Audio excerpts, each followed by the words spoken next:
What's going on, YouTube? How's it going? I believe, yeah, now we're live on Twitch as well. How's it going, everybody? Welcome back to my show. My name is John. We will be practicing mathematics today. In particular, we will be studying some representation theory of finite groups. So I work in week-long sprints. This is an idea that I've taken from my time working in the software industry. So for 1 week at a time, we're working on high school math. For 1 week, we're working on college math. And now this week, we're going to be working on graduate level math. And so for anybody who's watching these videos, for a newcomer, people who are joining the channel for the basic mathematics series, welcome. I hope you enjoy yourselves. This is not the basic math series. I just want to emphasize that. But I hope you enjoy yourselves nonetheless. There's a good chance that most people hanging out in the chat, most people studying math in this graduate level series where we're working representation theory, most people don't know this math. I'm learning this math for the first time for myself. And I mean, I live it. I claim that math can be a hobby. I'm actually living that. I'm studying this stuff for fun. Most people who study this are trying to become a mathematician. I just like it. I just think it's cool. It's a fun intellectual exercise to try to understand advanced math. So that's what we're going to be doing today. If time allows, I might film the next episode in basic math at the end of this stream live. We might film the next episode live. Yo, what's up? Success Road, El Cookie, good to see you all. Good to see you all. So I'm still setting up the stream. So Success Road, you found me because of the basic math series. How are you liking it so far? Are you enjoying the episodes? I'm joined by Luna. She's over here on the floor. I hope that she joins us on the desk, but we'll see. Yeah. Hope y'all are enjoying. So there's episode 0, the one that really, became very successful, and then there's 3 episodes so far in the basic math series. So I'm curious if have you seen those? Have you watched episode 3, y'all? I was liking and running away, kind of busy with my own stuff. Okay. Oh, El Cookie. Yeah. Yeah, it's been a little while. You haven't tuned into the streams most recently. I remember. The series is worth it. Heck yeah. I hope it's worth it. It's worth it for me. Absolutely. I'm very excited about it. I mean, I'm having a blast with that series. I think it's a pretty cool idea. Yeah, Louis or Iui. Funny enough that you ask. We just ran the farewell tour to calculus actually last week. There are, I don't know, at least 20, if not more, streams that I've filmed practicing calculus live. So there's a bunch. You can find the playlist on my channel. Right now, it looks like we're moving on from calculus. And we're going to get back to group theory, groups and representations. For those who are curious and you haven't heard of this before, group theory is the study of symmetry. It's a study of they're mathematical objects that describe symmetries of abstract, weird objects. A simple one, though, I can show you with if it's really folded, then it's hard to do. But imagine a Rubik's Cube. A Rubik's Cube that you can spin around, and then it's a new cube, but all the vertices have been shifted. It's kind of like this square.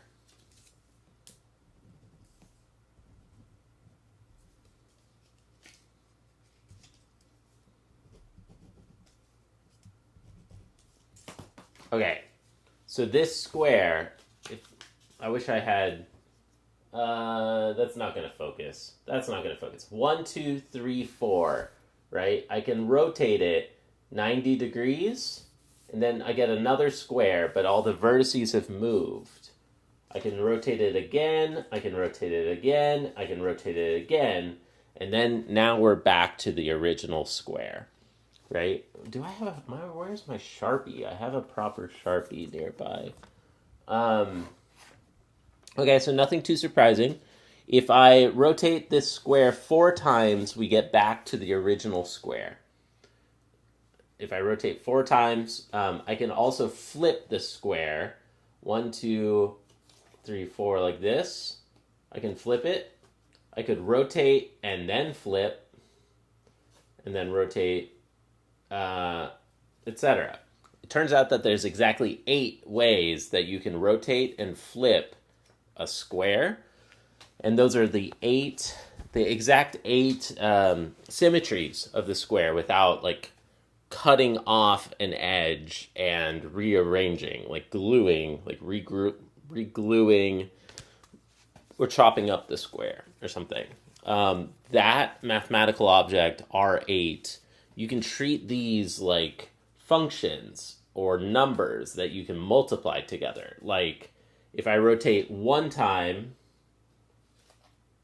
and then I rotate 3 times, 1, 2, 3, now I'm back to the original square. So there was a rotation and then an inverse operation. This is the beginning of, this is like one of the most standard examples to introduce the concept of a group. Yeah. Okay, let me read chat a little bit and switch over to the iPad. I want this one. Let me read. We got so many views in the last streams. Yeah, the streams have been going crazy. Mostly the video series. El Kuki, you've seen the series, right? The series has been going crazy. It's slowing down now. The series is definitely, it's tapering. It's not slowing down to a limit. It looks like it's just tapering and it's slowing down, but I think from what I can tell, YouTube is going to be recommending those videos for a while. I don't think YouTube's just going to stop. I think it's going to continue recommending it, but to fewer people.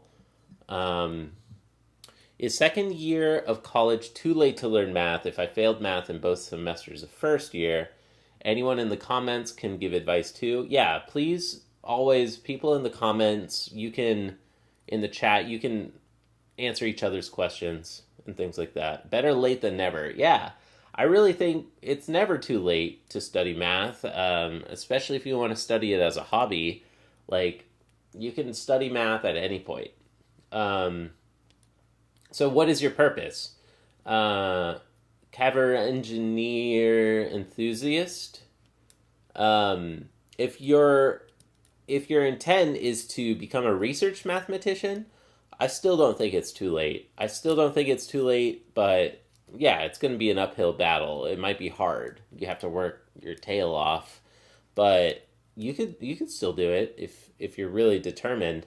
But if you just want to learn math, like the way that you said it, learn math, you might be like a hobbyist. Like I think that this is the key idea that my stream, my channel has put out into the world and is somewhat unique, or at least underrepresented, obviously so underrepresented that you can study math for fun.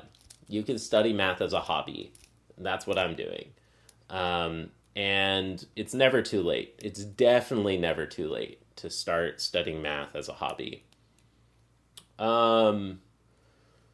JC, have you used sum as product or product as sum formulas of trig in calculus yet? No, not in calculus. I mean, not in my calculus videos. Never too late to study math. You don't need many resources. You literally just need pencil and paper. Yeah, you can watch Math Sorcerer, or you can watch me. Come on, man. Come on. I'm the new Math Sorcerer, y'all. There's a new math YouTuber in town. Come on, dude. Yeah, you're so thankful that you had good teachers who turned you on to learning math. Absolutely. You want to see invariants, basically functions that are symmetric by some transformation. Ooh, yeah. Well, funny enough, we will absolutely be studying some stuff about invariants today. Yeah, hang out here with us. Yeah, so we are dude, Torch. This week we're back to graduate level math. We are going to be studying groups and representations. So you are in the right place. You're doing electrical engineering and math you're bad at because your prerequisites aren't good. Well, dude, you want to sharpen your math for electrical engineering. You need some hella math for electrical engineering. Um, but you can also just study it because it's fun and like, man, I believe in you. It sounds like you're not trying to be a math researcher. Yeah, you can keep learning math. Nobody's going to stop you. It is not illegal to study math for fun. It's a little weird, but I'm telling you, it's not. You're not going to get in trouble. Hey, what's up, Arad? Hopefully, your series about basic math is good enough. That's the goal, but it's gonna be a little while. It might be. I don't know. Like, I want to go slow, and I want to work on the fundamentals, on the foundations, and everything. Okay, so last time we were here was July 5th. So let's update this. Last time we were working this was July 5th. And today is not July 5th. Today is July 20th. So, we are starting to see representation theory a little more frequently. We're now going to do 1 week high school, 1 week college, 1 week graduate school. Today, I do think that we'll be seeing both sections 3.1 on the basic definitions and first examples and Maschke's theorem and complete reducibility. So where were we? Ah, ah, ah. Okay, so I need to remember what in the world are we doing here. Let's just catch up. So this is a study session for me. This is not intended to be a lecture. So I'm going to kind of rip through some of these definitions and remind myself what we have. In section 3.1, we have basic definitions and our first examples.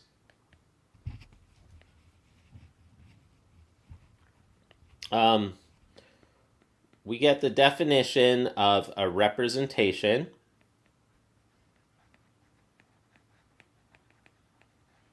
We get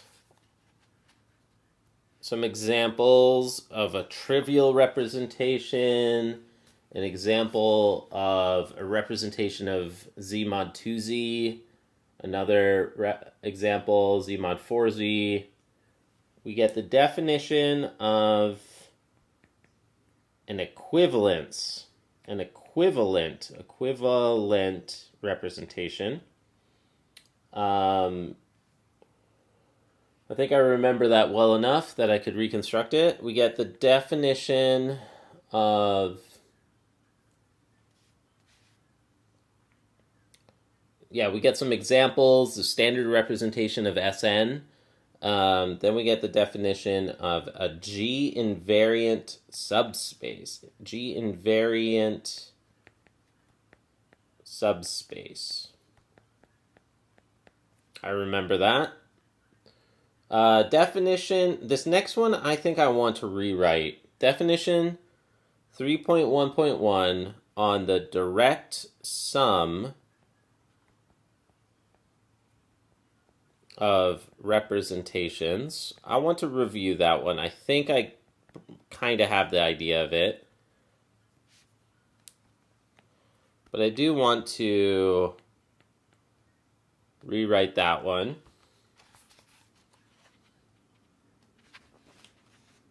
We get some examples. We get a remark about equivalence to the trivial representation.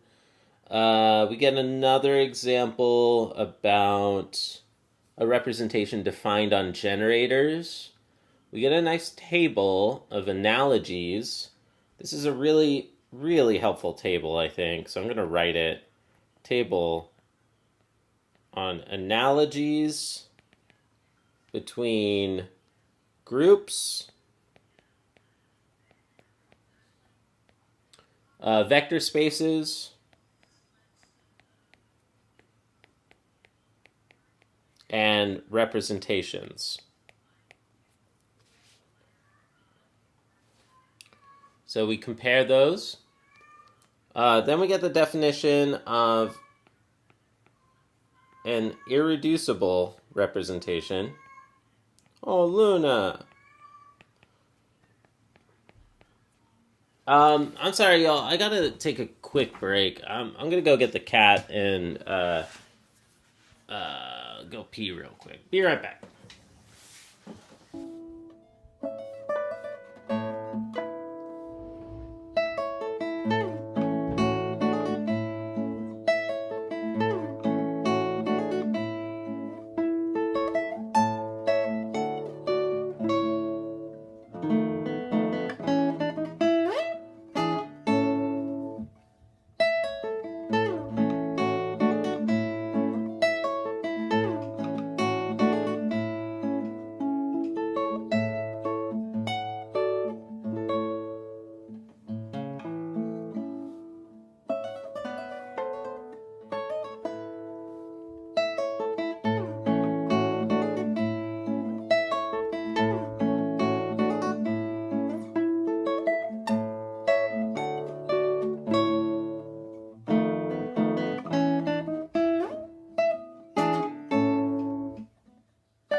Hey, hey, look, I got the kitty cat. Hi, baby.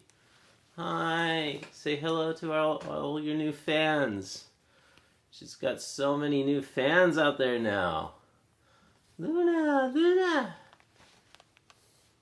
Oh, okay. I don't know why she's been more shy recently. I'm telling you, usually she's like very, very crazy social. Studying maths in rain while having a cat to pet is heaven on earth. What rain? What are you talking about? Luna, come on, baby. Yeah, she's my practice companion. She's my practice companion and she's good. How's it going, everybody? Uploading your notes. Yeah, I should absolutely do that. I just need to find a way to make it easy for me to upload my notes.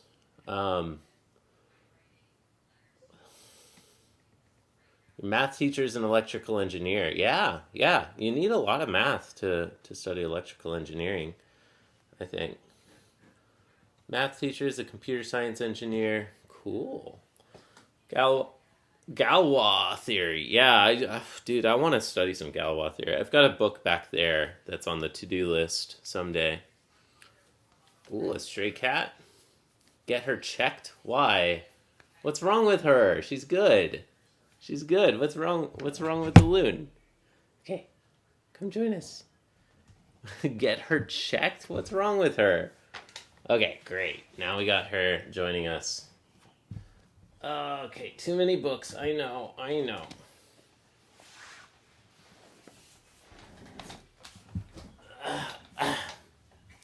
Okay, she's too cute. That's why we have to get her checked. She's too dang cute. It's impossible for her to be so cute. Okay. Let's get back to the iPad. So where were we? I'm just catching up and reviewing because it's been 2 weeks or 3 weeks, depending on how you count, since the last time we worked this stuff. Although I've been studying every now and then for myself. So we have a definition of an irreducible representation. Then we get an example. Then we have a proposition, 3.1.19. Okay, this one is like our first like real result. Proposition, 3.1.19. So to summarize it, it says a degree 2 representation is irreducible if and only if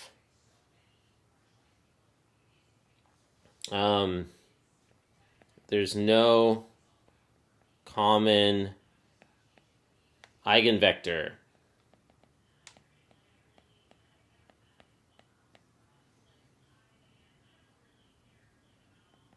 To all the group representations or the group images. Axler's nice. Dude, don't get me wrong. I like Axler as a theoretical second course in linear algebra. It's a beautiful book. It's not the book that my class was taught out of. Mine was taught out of Friedberg, Insel, and Spence, FIS. That was a really nice book too. But so far, I really like Axler as a reference. It's not your first intro to linear algebra. He says so in the book too. So don't listen to people on Reddit. Do not read Axler for your first book. Just don't do it, dude. Like if you look on Reddit, people tell you Strang, go read Strang or go read Axler. No. Fraleigh or Lay. Those are your options, in my opinion, for your first book. For your second book, Axler is a good choice. It's not the only one, though. There's other good ones for a second book, too. Oh, yours was taught out of Insel. Insel is good, man. Insel is really nice. Like, I feel... I don't know, man. Like, I liked Insel. Hey, James. Bro, thank you for supporting the channel. Man, I appreciate you very much. Let me give you some credit right here where credit is due. Luna, we got a new Luna member, James Wahlberg.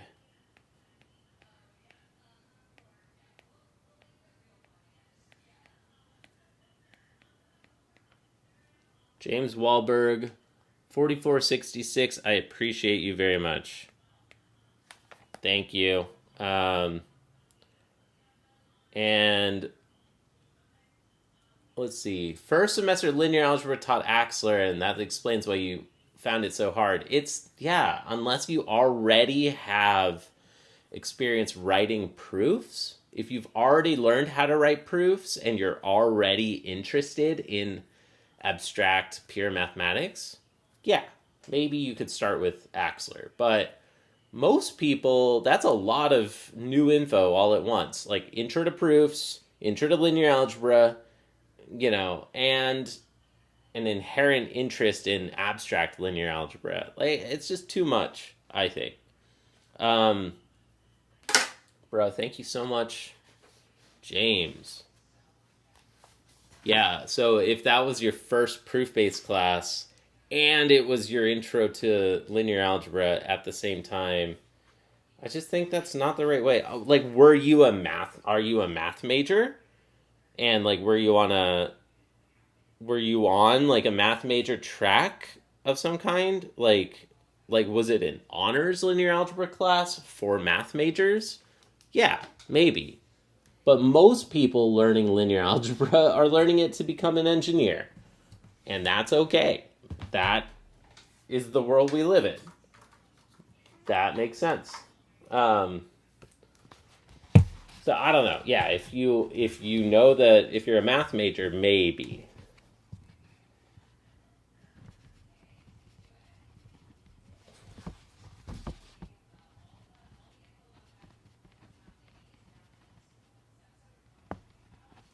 James Wahlberg, 4466. I appreciate you very much. 4466. You're right down here at the bottom of the page supporting representation theory. Thank you. Okay, so we've got this proposition.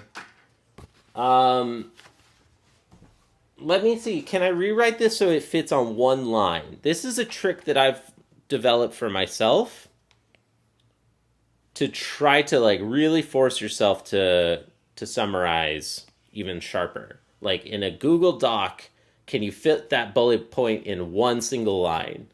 Like how many words do you need to cut out? Can you abbreviate it enough to fit on just one line? So phi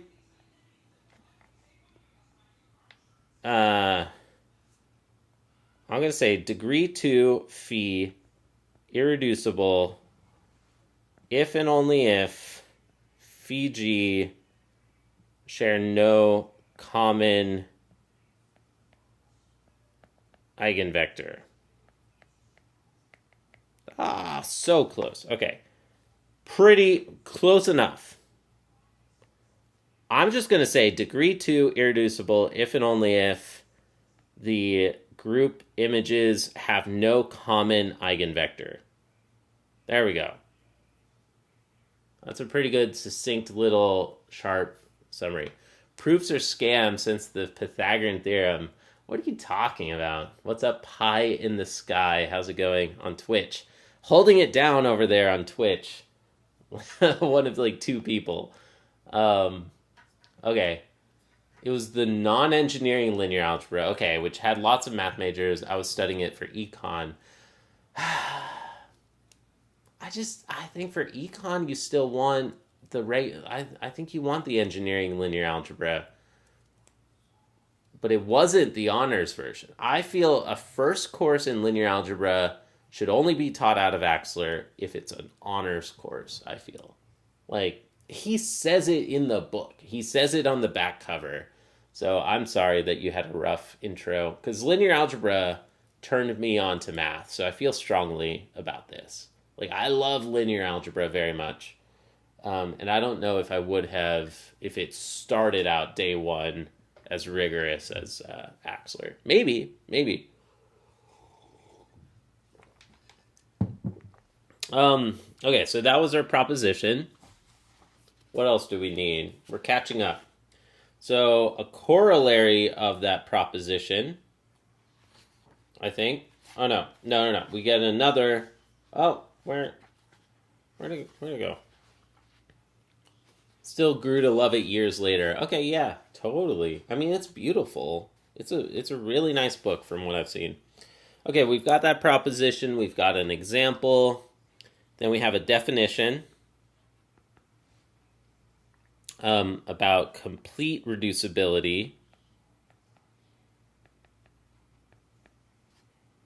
Completely reducible.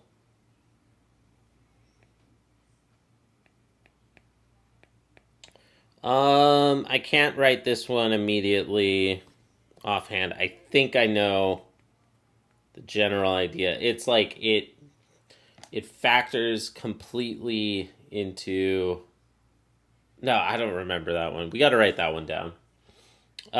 Then we've done this definition on a decomposable representation.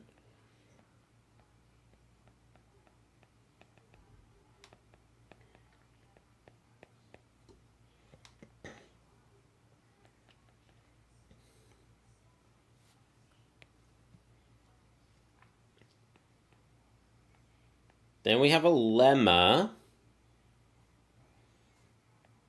If phi is similar to a decomposable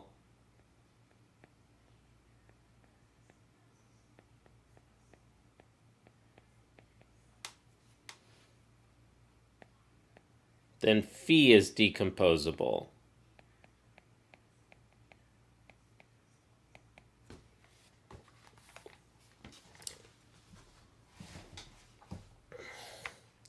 I don't like that summary of this. Let's make this sharper.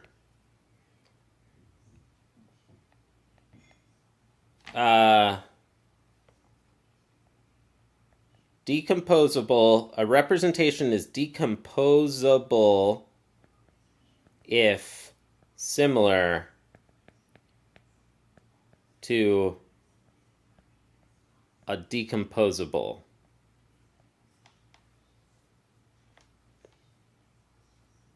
Decomp if similar to decomp. Here we go. So if a representation is similar to a decomposable representation, then it is decomposable. I understand the statement of that lemma. I don't remember how to prove. I've proved this one for myself a few times, so I'm not going to work that proof. Then we have a similar lemmas for... Oh, wait. When I say similar, that's the same as equivalent, right? Similar is the same as... Yeah, I often pronounce that squiggle symbol as similar, but I mean to say equivalent. Let's make sure that we use the same word everywhere. A representation is decomposable if it's equivalent to a decomposable. And then we get the same ideas for completely reducible and irreducible, I think. Let me get it.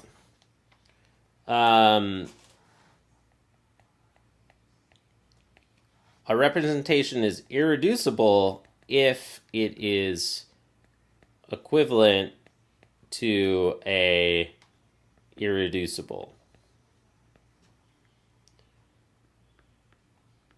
Another lemma. It is completely reducible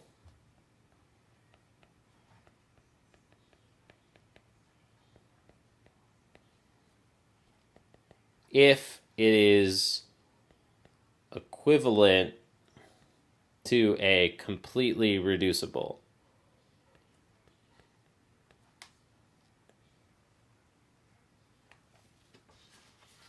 So this is all shorthand, like notation, or like really just notes to myself right now, right? But it's, I think, a good practice technique to be able to write down a succinct summary of the idea in shorthand. I mean, Element's first books look like the theorem was known. Yeah, Pie in the Sky. You're talking about Euclid's Elements. Someday I want to work through that book.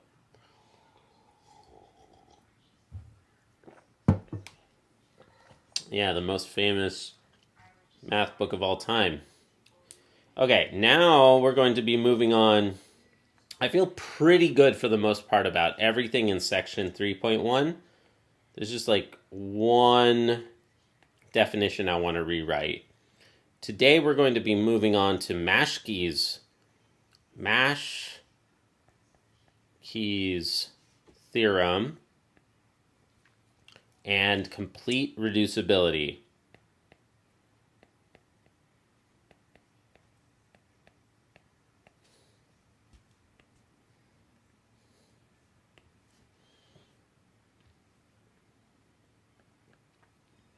Definition on a unitary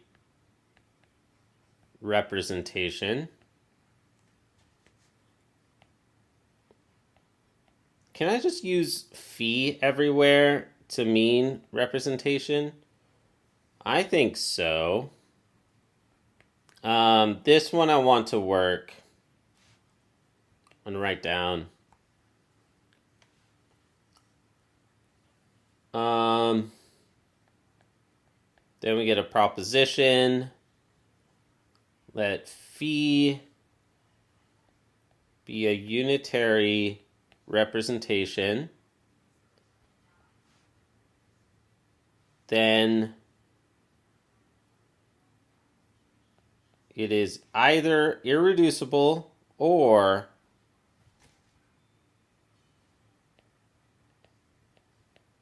decomposable. Okay.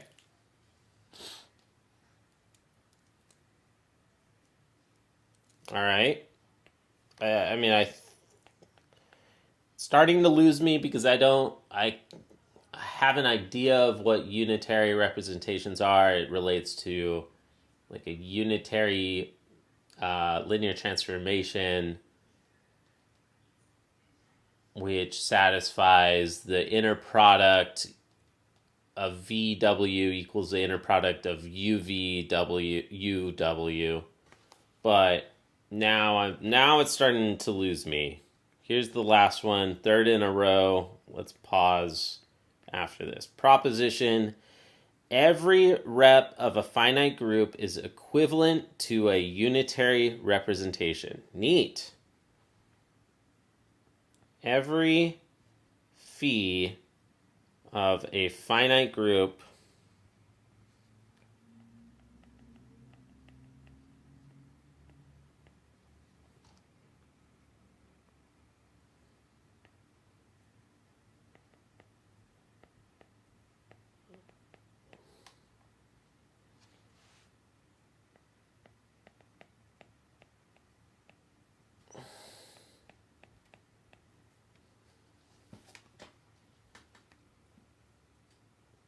Neat. Okay. I have not worked any of this part. No, I have worked this one on my own. This really cool averaging trick thing. I remember reading this last week. It's really cool. But I cannot reproduce this. We're so close to being done with all the main theory. I mean, I'm not rewriting all the examples, but corollary.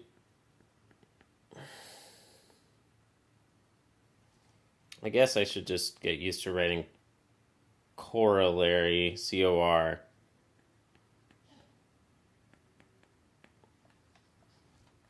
A corollary says that if phi is a non-zero rep of a finite group,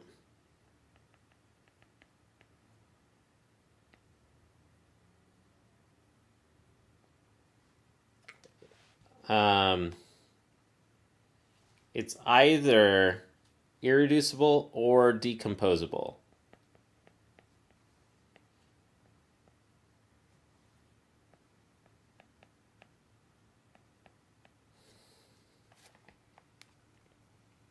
Okay.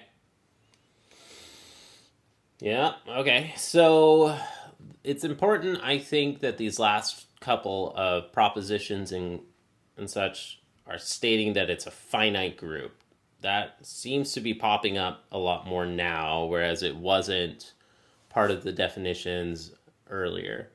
So, got that. And then finally, the last thing in this chapter is our first theorem by Maschke.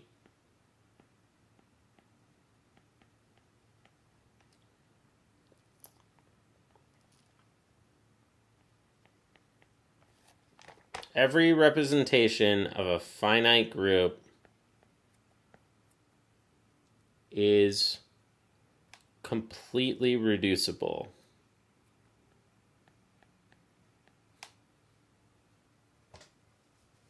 Cool. Here's all the theory that we're working toward in this chapter. and I feel comfortable about half of it. But all the starred stuff, as we get later, like I need to remind myself. So, review. First, the definition of a direct sum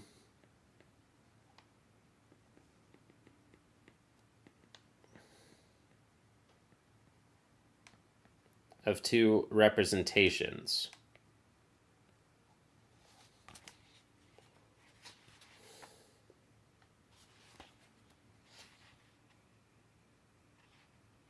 I believe that it's something like phi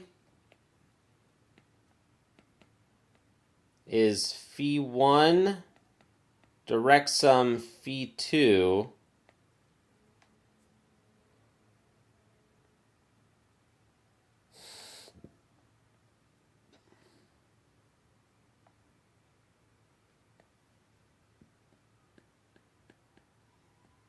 where each of those are G invariant. I think that that's what we want. That they're non-zero and G invariant. I don't think non-zero is part of the definition of direct sum. Even though it seems like it should be. To me. Irreducible. Completely reducible.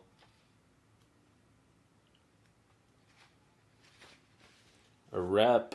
A G invariant subspace. Okay. Suppose that representations phi 1 and phi 2 are given, then their external direct sum is given by that. Okay. I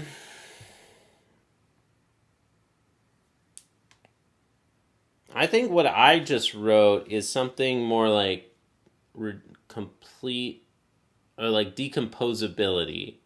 I think I just wrote down the definition of a decomposable rep. Is that right? It's similar. V is V1 direct sum V2. And then you can restrict phi to each of those. Complete reducibility.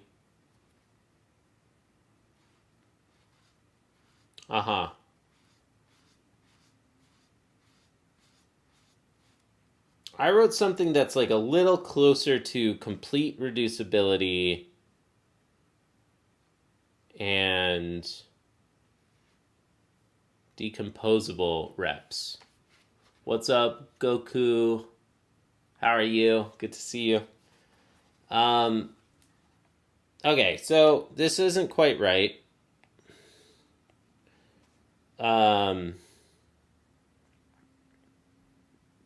Let's write it out. Suppose that phi 1 from G to GL V1 and phi 2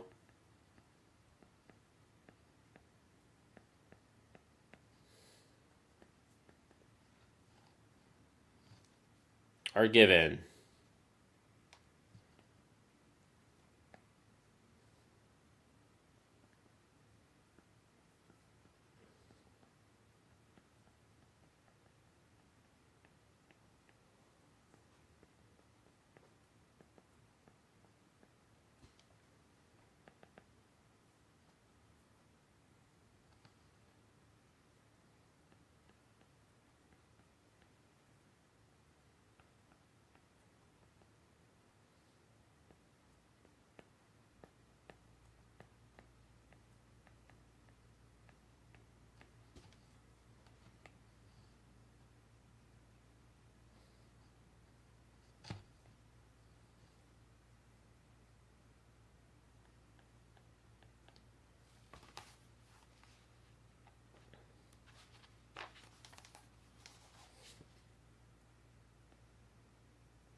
Yeah, I feel that we haven't worked with this definition as much as the other ones. We just haven't been using this concept as much. Hey, what's up, Divium? What's up? How's it going? You're thinking about internal direct sums, it seems. Yeah, I think I was. I think I was. So, external direct sums, you need two arbitrary vector spaces, and then you build an external parent vector space. Yeah. So I need to try to get used to thinking direct sum means external direct sums rather than internal direct sums. How's it going, Divium? So, y'all, we are in graduate level math week. We're working 1 week high school, 1 week college, 1 week grad school, and this is a practice session for me. This is me truly living by my ethos that you can study math for fun as a hobby, and I'm learning new math for the first time. If you all are interested in watching for the basic math series, that is not this right now, but I hope you enjoy yourselves nonetheless. My goal is that this could be like a study with me kind of radio show almost. Like a study group. You don't have to understand what I'm learning. I hope that we can all lock in like Zafarb is. Zafarb is locking in right now, as the kids say. Okay, so there's the direct sum def. So we got that one. I keep getting it wrong, so I want to work this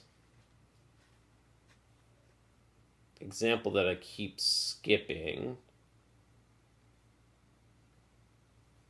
Let's try to understand direct sums in terms of matrices. Suppose this and this are representations.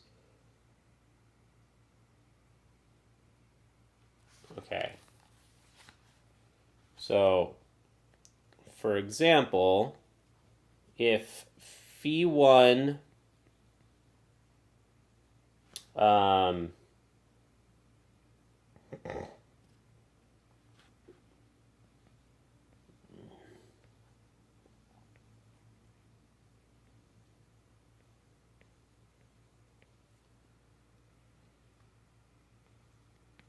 if we have two representations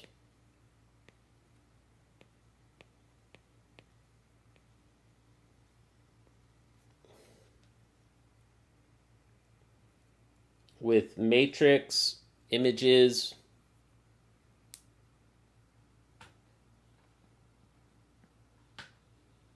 then we can build this external direct sum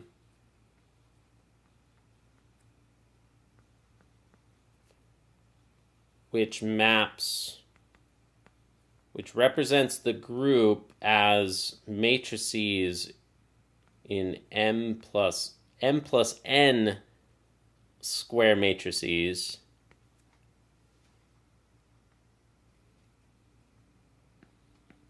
with block matrix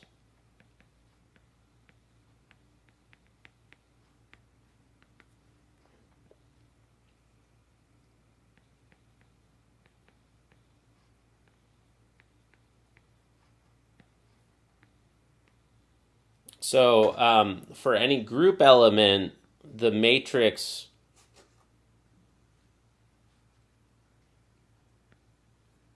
that represents that group element is Fiji1, Fiji2.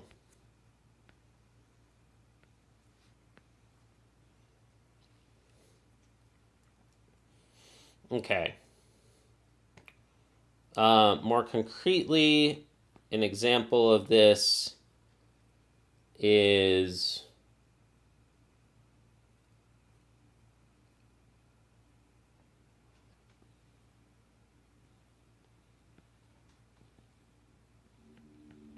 representations of Z mod NZ into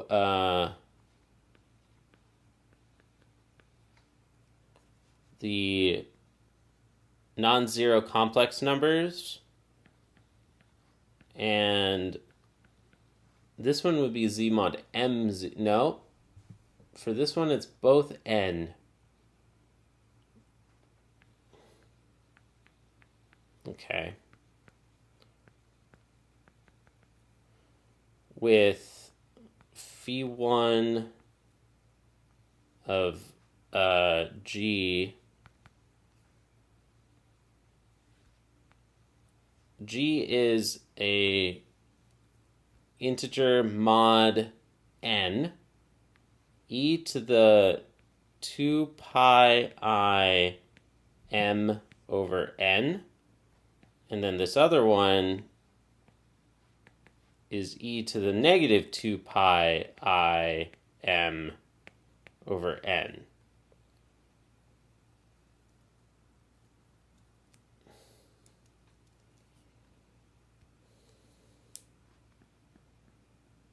Then phi1 direct sum phi2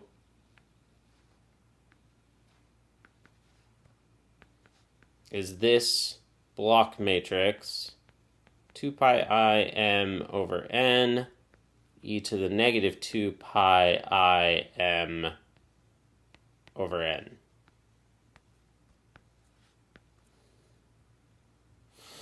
Okay, I think I follow that, and this is a representation that we've seen already previously, so I suppose that's why the book is using that specific matrix.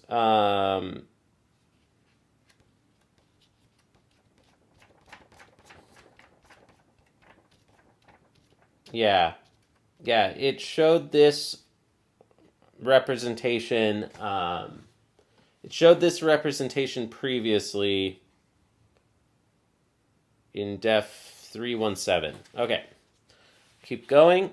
I think that we're done with reworking that thing. Now, completely reducible. Let's remind ourselves how that goes.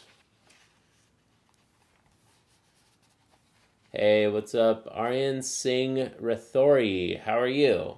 Hello, welcome to my practice stream.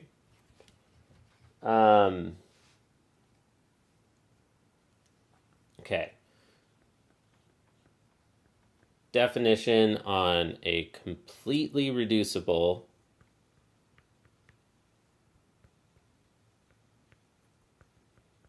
rep.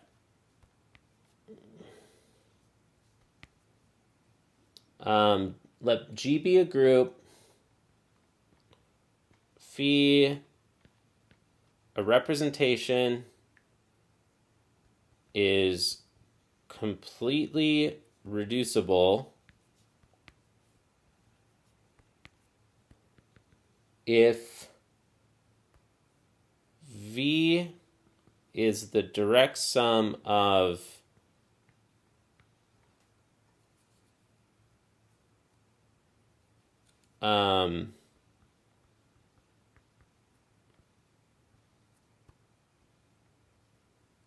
M of n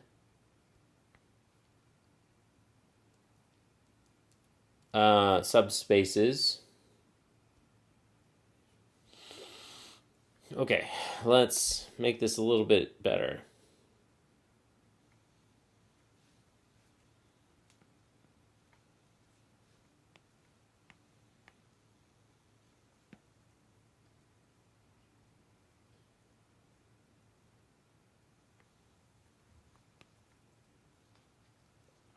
A representation is completely reducible if the vector space is the direct sum of G invariant subspaces.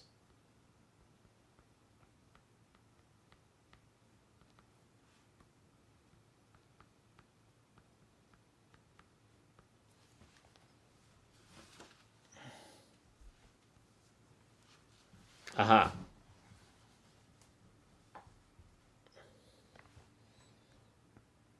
And for each of those subspaces, phi restricted to Vi I is irreducible.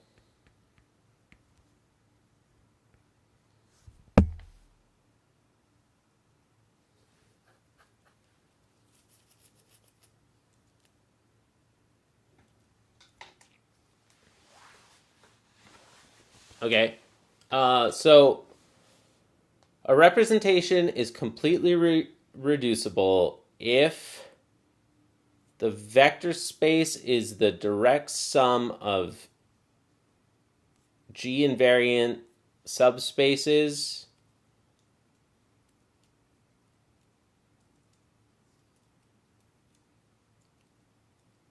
phi vi being irreducible implies that vi is G invariant, right?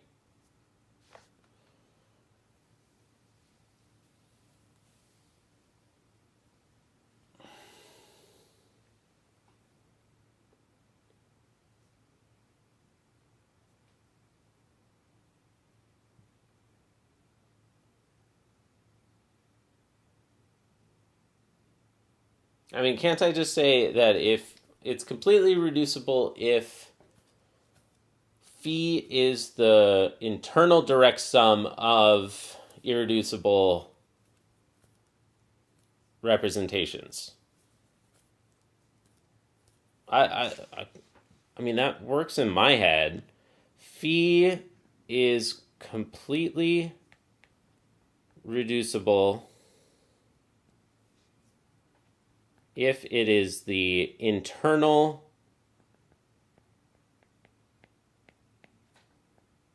direct sum of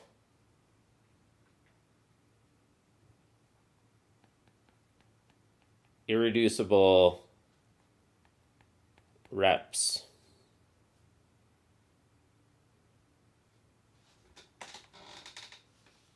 Being invariant equals being a subrepresentation, not necessarily irreducible.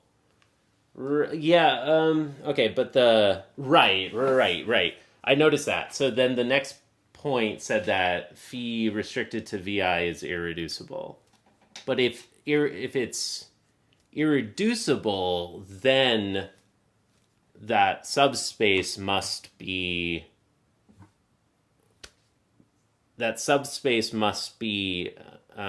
G invariant, right? I guess irreducibility, a representation, I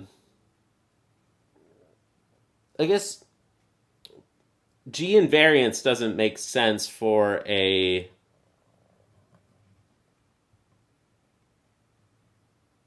representation because you couldn't get something outside of the vector space.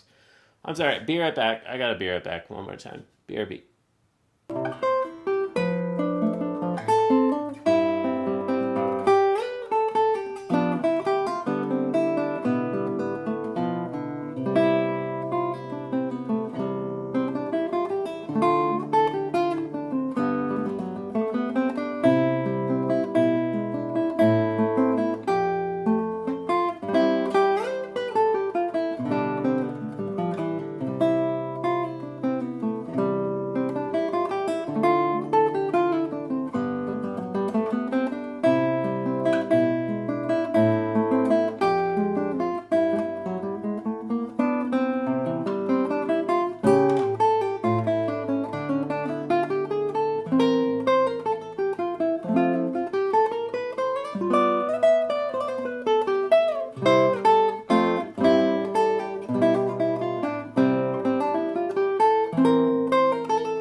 Hey, I'm back.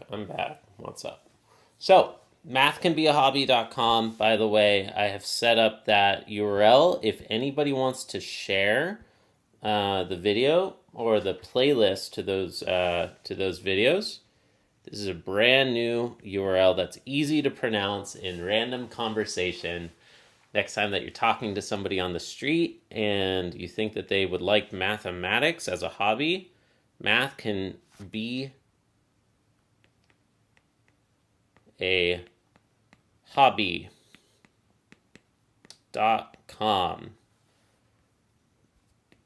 This is new. There's a little bit of housekeeping. So if anybody wants to share what we're doing, there's your chance. Very easy to pronounce.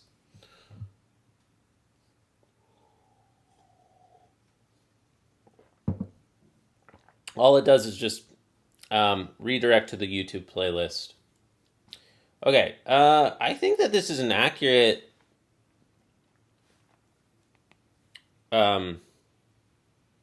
paraphrasing, I think, of this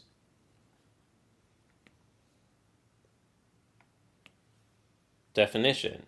A representation is completely reducible if it's the direct sum of irreducible subrepresentations. Maybe that's a better way to put it. Of irreducible subreps.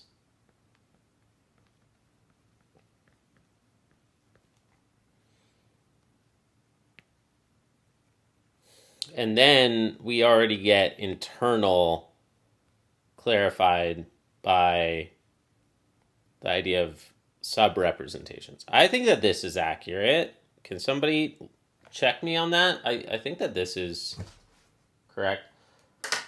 I don't remember. I think that the book has defined a subrepresentation, but it wasn't in the long list some before. But I swear it's used the word subrepresentation somewhere. Yep. Okay. Let phi be a representation. If W is a G-invariant subspace, we may restrict phi to obtain a representation. Phi restricted to W by setting that precisely because W is G-invariant, we have phi GW in W. Sometimes one says a phi restricted to W is a sub-representation of phi. Yep.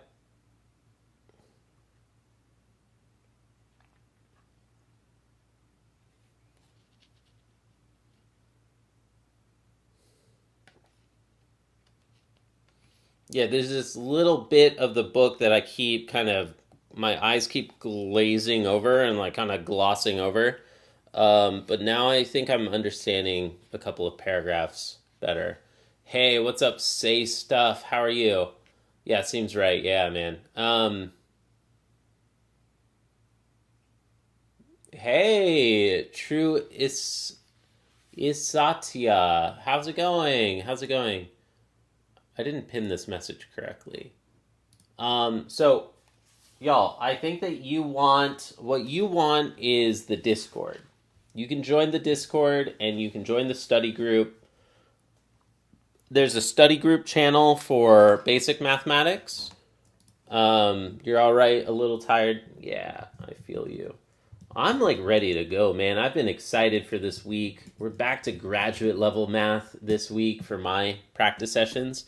Don't worry, we're still continuing the Math Can Be a Hobby series.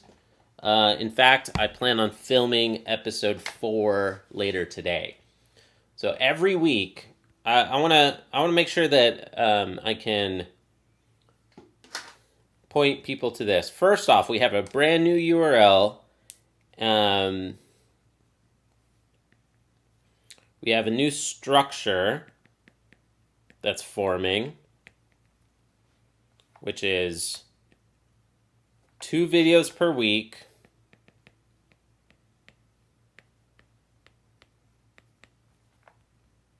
We've got 1 theory video and one examples video. Today I will be filming theory for section 1.3 on rules of multiplication.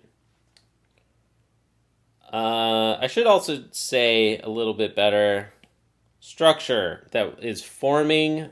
I think this will work well.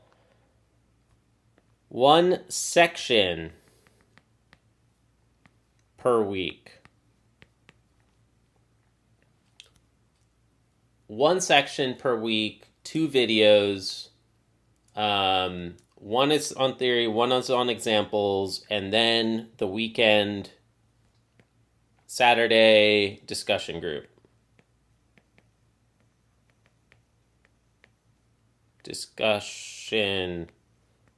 Actually, there's 2 different discussion groups. One is a live stream, and then one is a Zoom call. So this structure is forming, and today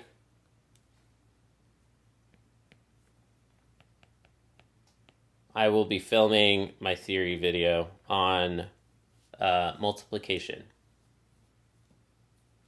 I need to learn LaTeX to type out some of your thoughts. I need to add LaTeX bot to the Discord. Oh, and somebody else asked, how can they talk about math stuff? Join the Discord. Link in the description, link in my bio, but discord.jcpractices.com. That's my hacky way to have a free invite URL, because usually you have to pay to have like discord.gg/jcpractices. You got to pay like $20 a month or something for that. Nah, screw that. I've got my own URL. Discord.jcpractices.com just redirects you there. Ha! It's free. Well, almost. Kind of. I still have to pay for the URL, but I use it for like 100 redirects like this. So, no problem.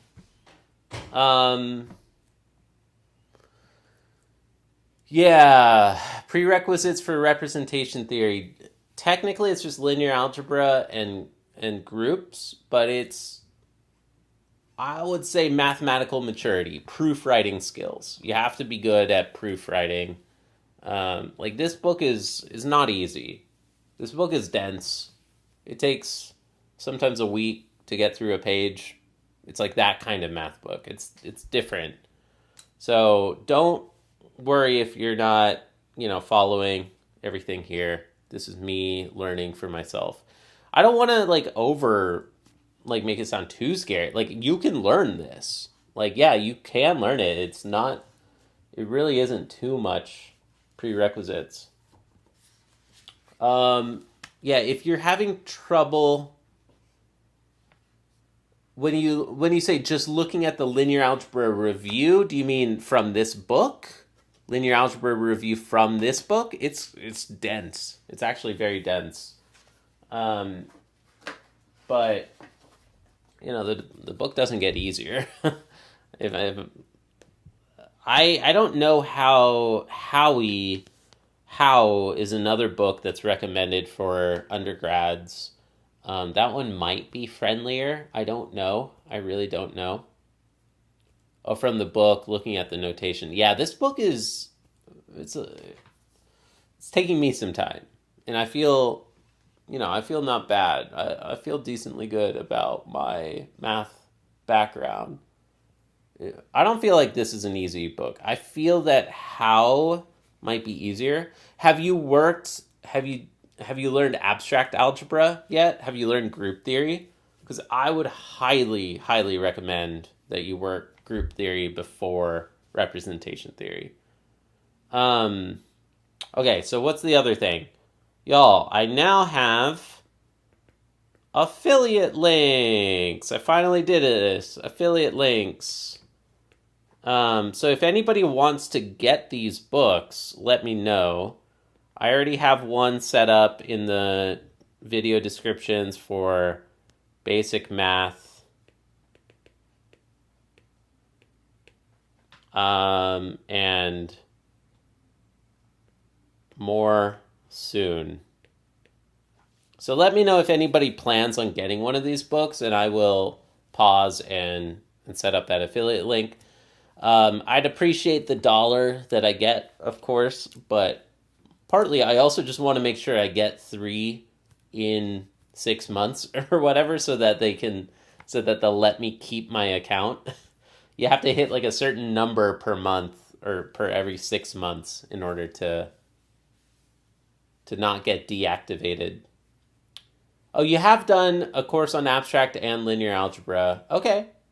Well, then I think that you're... Yes. Arad has a good point. The review chapter in this book is just like rapid fire, just like here's everything from linear algebra. Let's just like summarize all the most important stuff without proof. So I wouldn't worry too much about it. If you want to practice your linear algebra, it sounds like you're ready for Axler. Like just get a copy of Axler and just work some problems, dude. You can do them. You can do them just day by day. Okay, so there's a little bit of housekeeping. So now I've got a definition of complete reducibility, and it's in some words that are going to stick in my head a little bit better. A completely reducible representation is the direct sum of irreducible subrepresentations. Yeah. Okay, we got that one. Next, I wanted to write down the definition of a decomposable representation. These concepts seem so similar, and I guess it's because they're equivalent. But a decomposable representation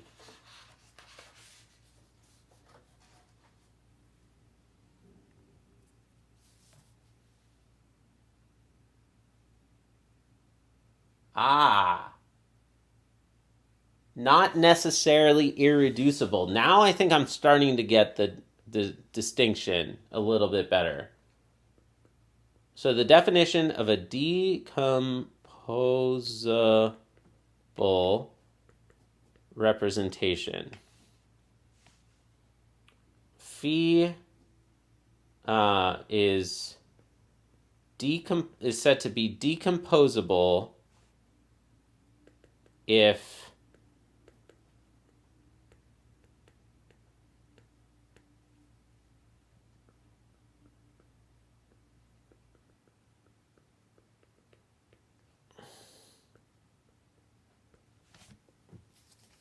the vector space is the direct sum of G-invariant subspaces.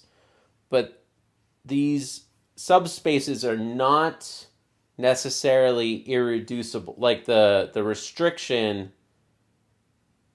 is not necessarily... The subrepresentations are not necessarily irreducible.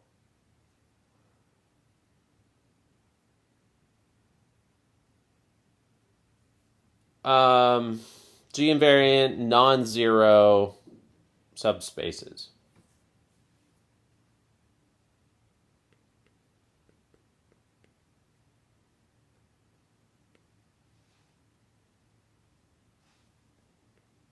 It's annoying to always say non-zero. G-invariant non-zero subspaces. Okay.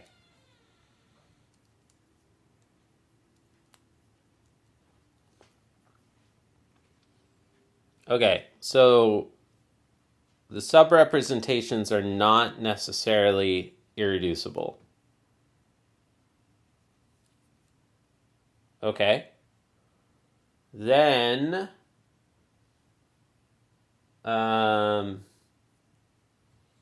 rewriting this lemma one more time. Phi equivalent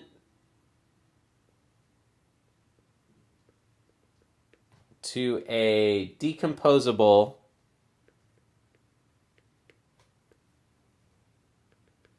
then it is decomposable.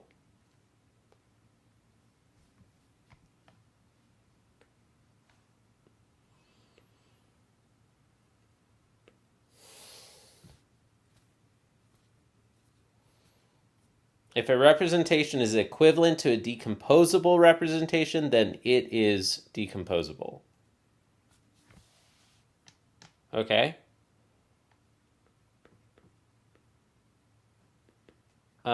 We got another lemma. If phi is equivalent to a irreducible,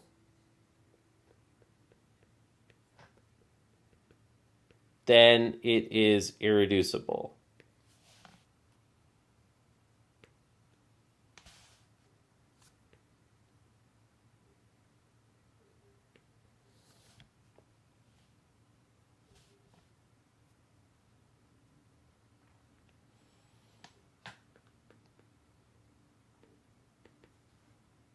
If phi is equivalent to a completely reducible,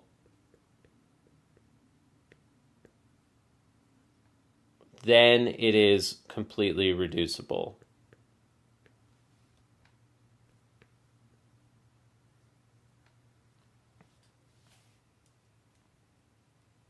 Yep. I'm not going to work the proof because I've done that on my own a few times, but let's cross these things off of our checklist. We got the definition of a decomposable rep. Now we're starting section 3.2. Hell yeah. Yo, bro, you're thinking of streaming math. You should. You should. We need way more math streamers in this world, I think. Just give me a little bit of credit and like, hell yeah, dude.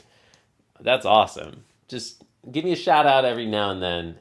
If I'm your inspiration to start streaming, that'd make me so happy. That would make me so happy, dude. After graduating in your free time, I mean, how long away is that?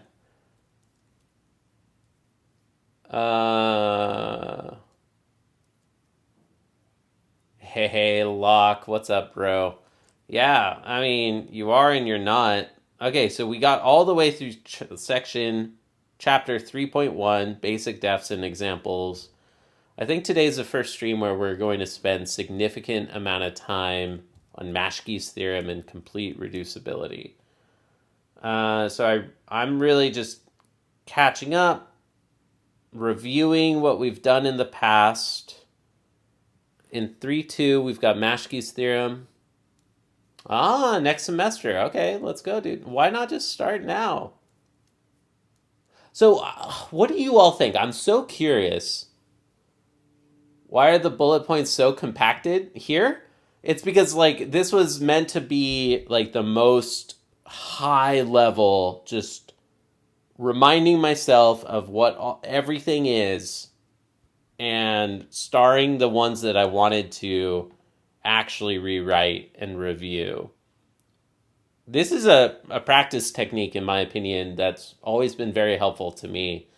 Like at large companies, when you want like a summary of a meeting or something, or you want like an informal document that captures a lot of ideas, like it has to fit in one bullet point line. Like fit that idea in one line, you know, and use as many abbreviations and, you know, paraphrasing and incomplete grammar to make it fit on one line. I don't know, that I've always thought that helps. Yeah, completely reducible. Yeah, you got it. You got it. Completely reducible. I mean, it made sense when I was saying it out loud and I was writing it, and the point is me practicing. It's not for somebody else to read this. Hey, philosophies, can you lunch like playing? What do you mean? A playlist? Do you want a playlist of my music or a playlist of my videos? Ooh, actuary exams. Yeah, so here's what I was thinking. I was just gonna say stuff. Also, let me highlight. We got a brand new URL, everybody. Mathcanbeahobby.com. So if you want to share my videos, my playlist with anybody, there's your opportunity. Next time you're talking to somebody at the grocery store or at the cafe and you think that they would like mathematics, tell them mathcanbeahobby.com. Okay, so let me answer your question or your comment. Could somebody do this while they're a student? Could somebody stream themselves working homework exercises? Or would that be like academic dishonesty? Or, like, would that be cheating? Would you get in trouble as a student if you were streaming yourself working your homework exercises and getting help from people on the internet? Like, would a university shut that down really quick as like copyright infringement? Like, I'm writing a lot of stuff almost verbatim from the books. Like, would what I'm doing, would streaming your homework solutions be frowned upon as a student? Maybe. I think maybe. That's where I've got an advantage because I'm a hobbyist. I've got an unfair advantage. I can't get kicked out of university for doing this, right? I think it's an interesting idea, like question. Like, what happens if I inspire somebody to do what I do and then their university gets mad? What happens then?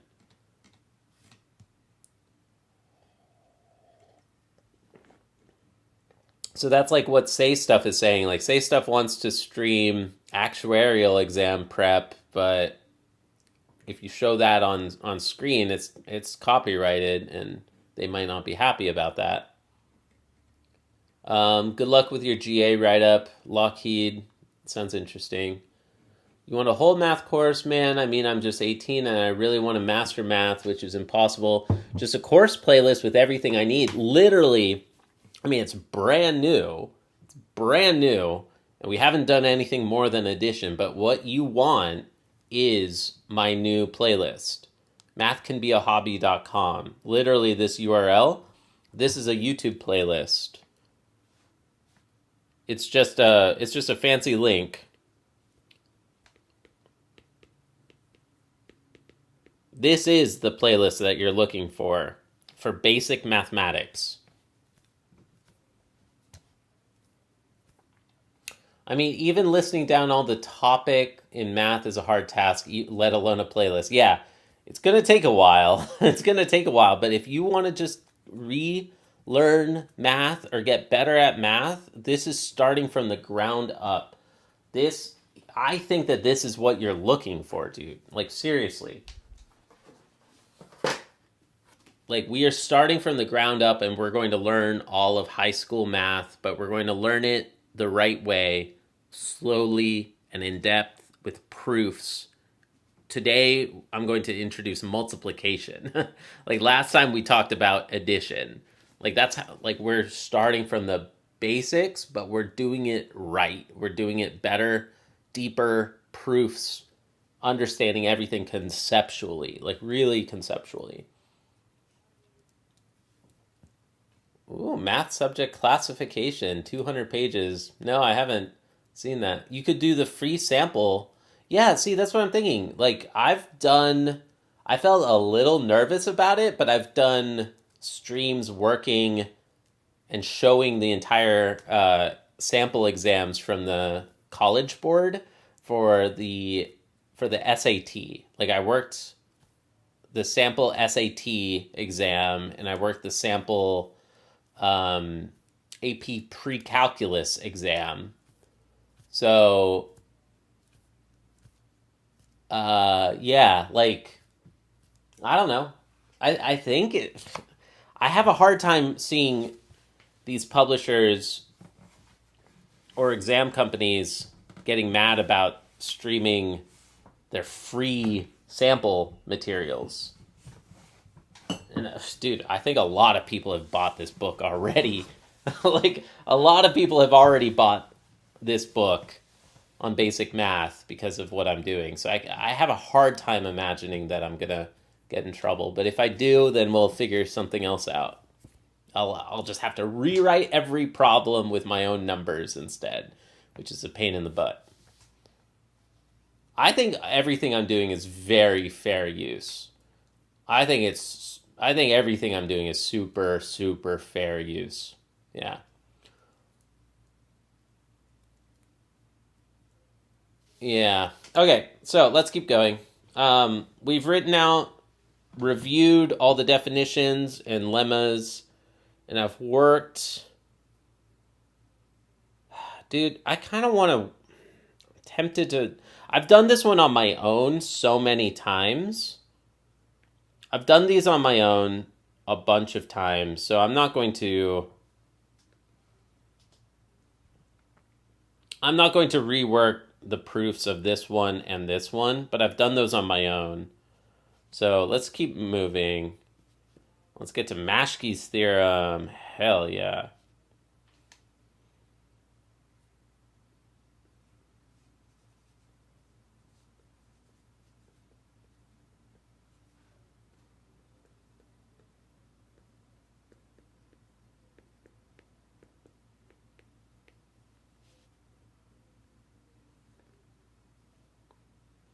Okay, so we need the definition of a unitary representation now.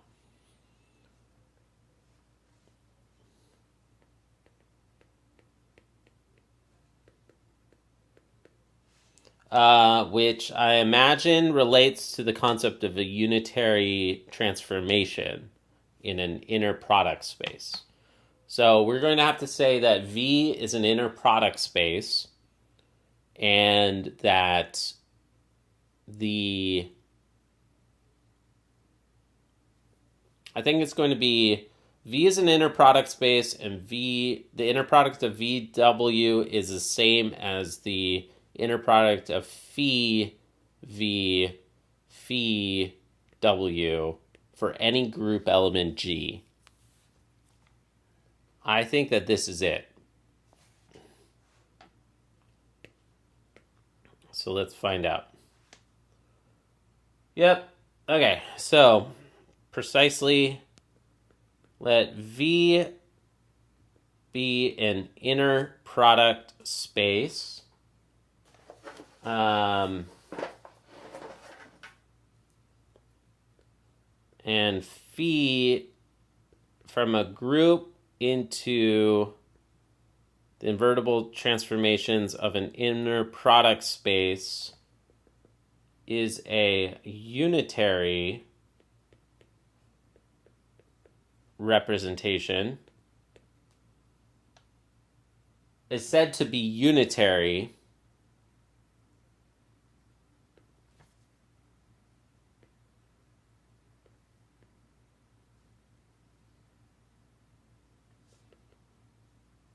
if Fiji is unitary for all group elements. I'm not going to rewrite the definition of a unitary transformation, but I think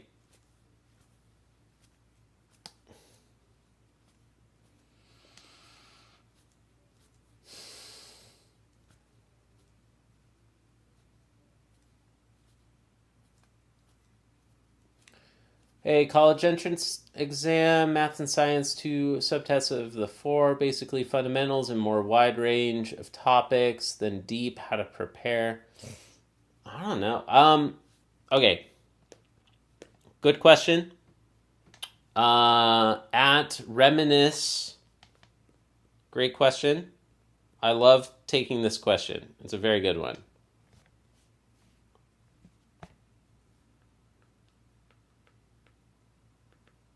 Reminisce.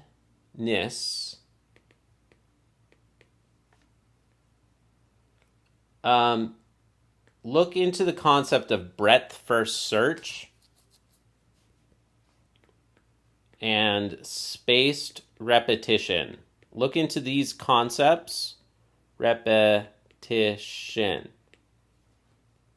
In breadth first search in algorithms, you visit every node before you move on to the next layer in a tree.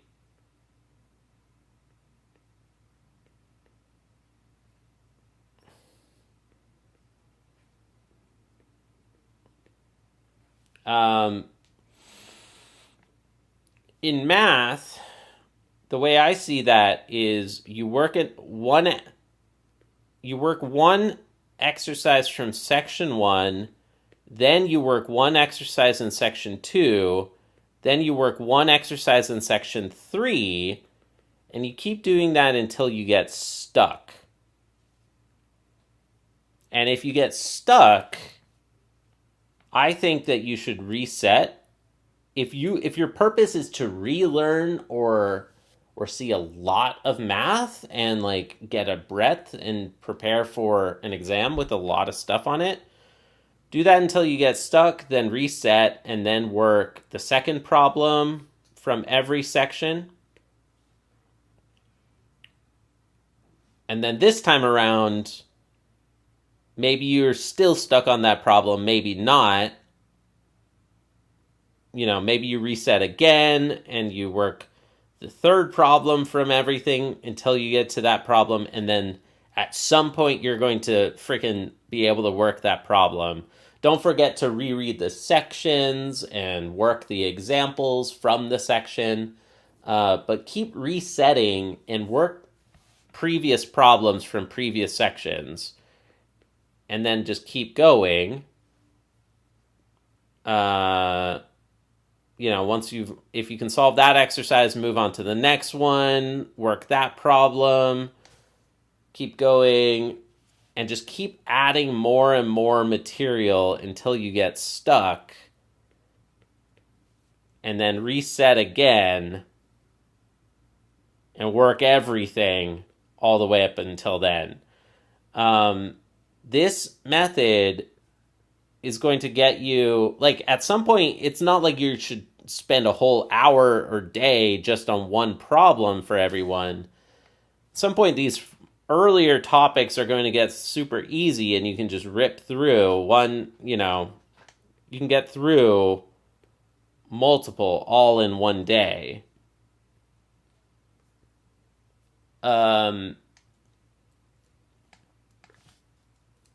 Yeah, I hope that helps a little bit. So the way I'm doing this is, part of the way I'm doing this is I'm doing a week of high school math. I'm doing 1 week of college math.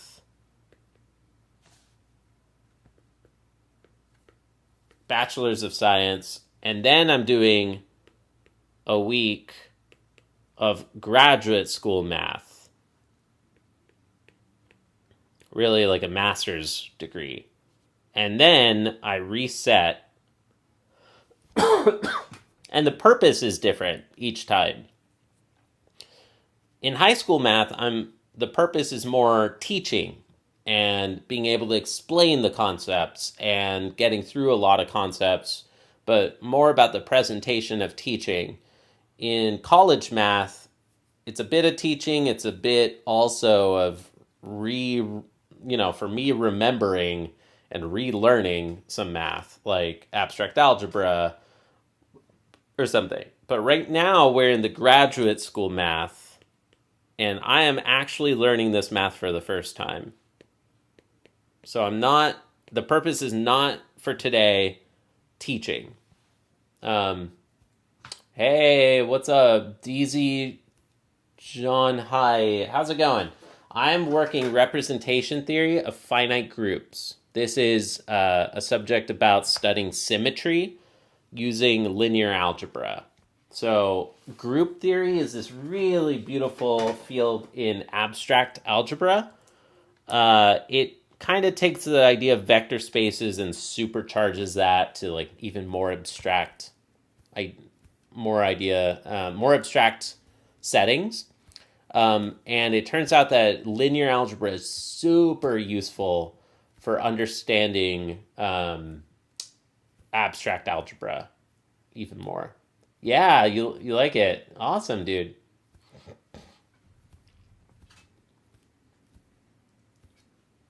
Yeah, heck yeah. Yeah, you worked Dumbin and Foot? Well, then you could definitely, if you've worked Dumbin and Foot, then you're ready to join me for this topic. Um, did you work the representation theory chapters in DNF? We should also add in some DNF exercises in this stream. One day, representation theory, but geometric algebra. Uh, Ooh, yeah. So it sounds like you have learned some rep theory. I am not at characters yet. No, I am working. I am working out of Steinberg, and I'm slowly sipping it like a fine wine or a fine scotch. I'm in section 2 right now on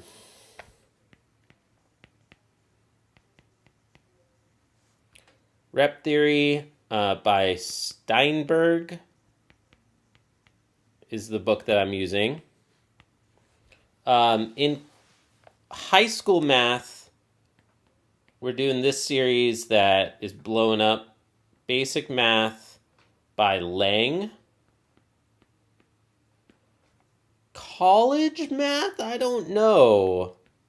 Number theory? Number theory or intro to proofs? No, intro to proofs, number theory, abstract algebra, maybe Dumbin and Foot, or maybe Galleon. Yeah, Lockheed wants number theory. Yeah, characters are next chapter. That's right. Oh, you're a teaching TA for a bachelor course, dude. Well, you found the right place. You can help me.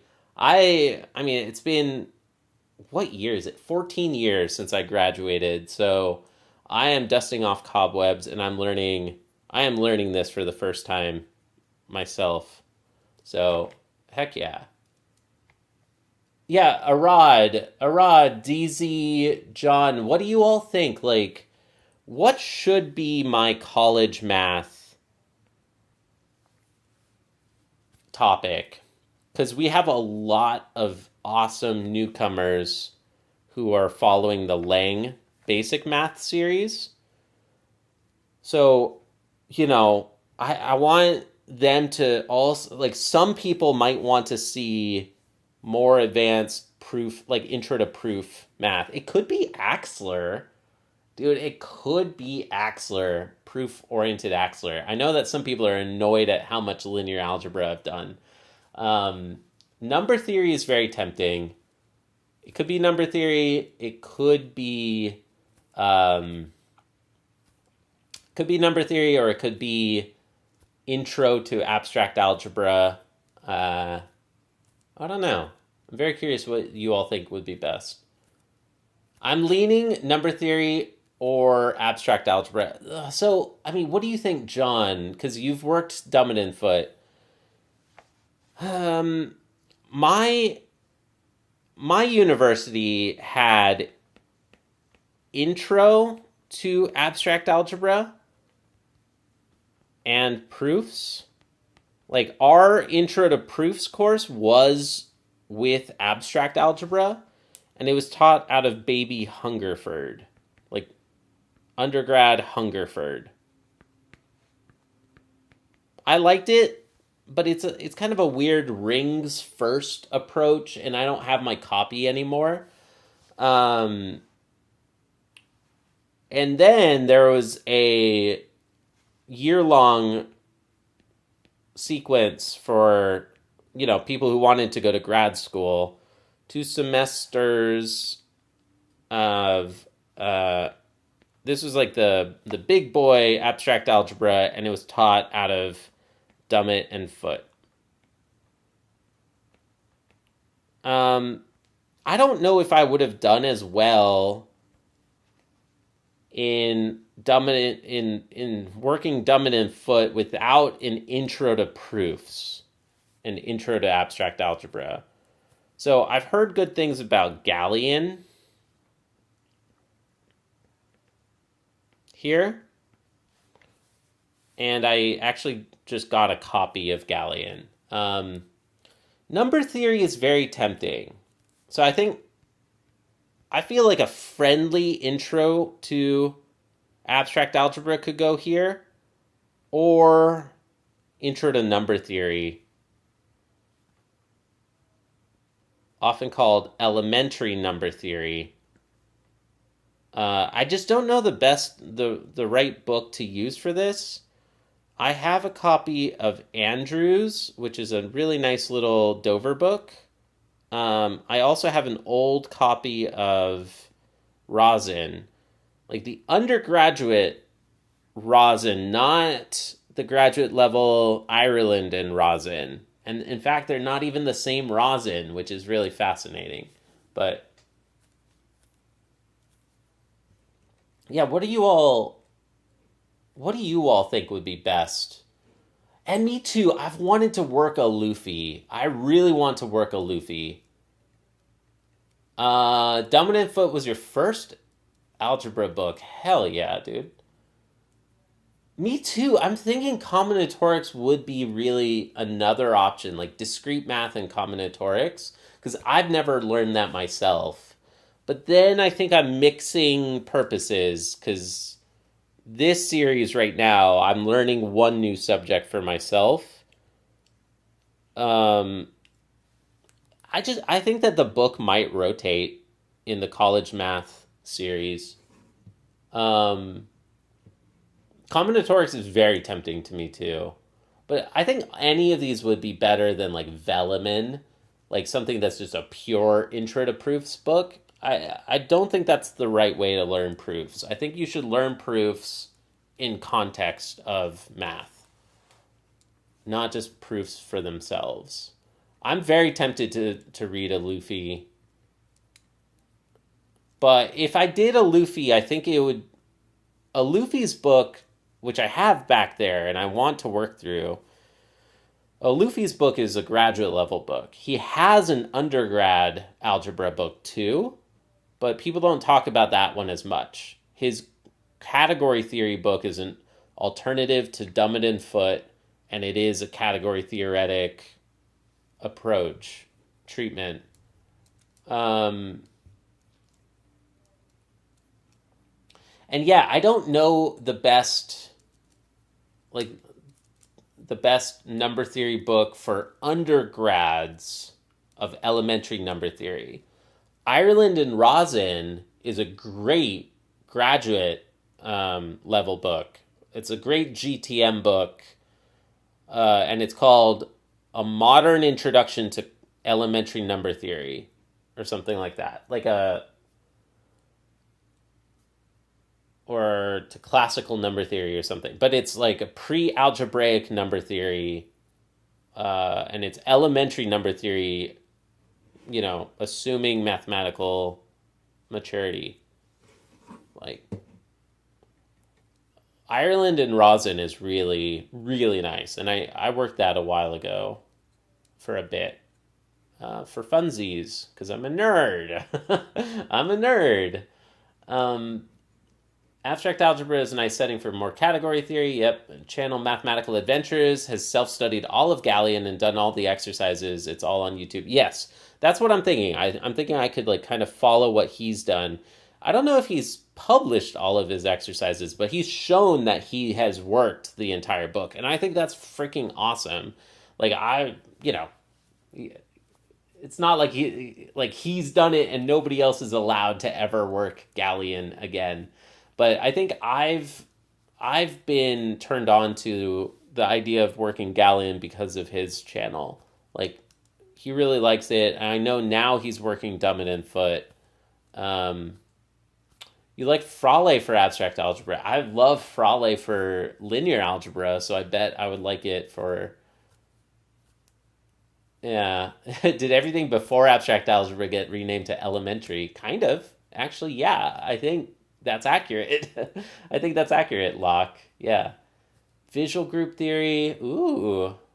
Yeah, there's just like 1,000 group theory books. Combinatorics is too many numbers. You're scared of numbers. For this reason, I'd much rather number theory. Okay.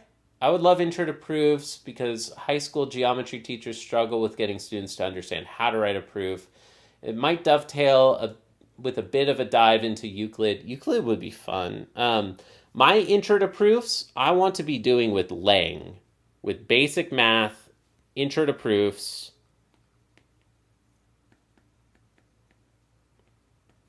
I know that we're not going to see all of the same proofs that some of the other books do, and some of the proofs need to be hand wavy for this book, but like this is the series that I have as an intro to proofs.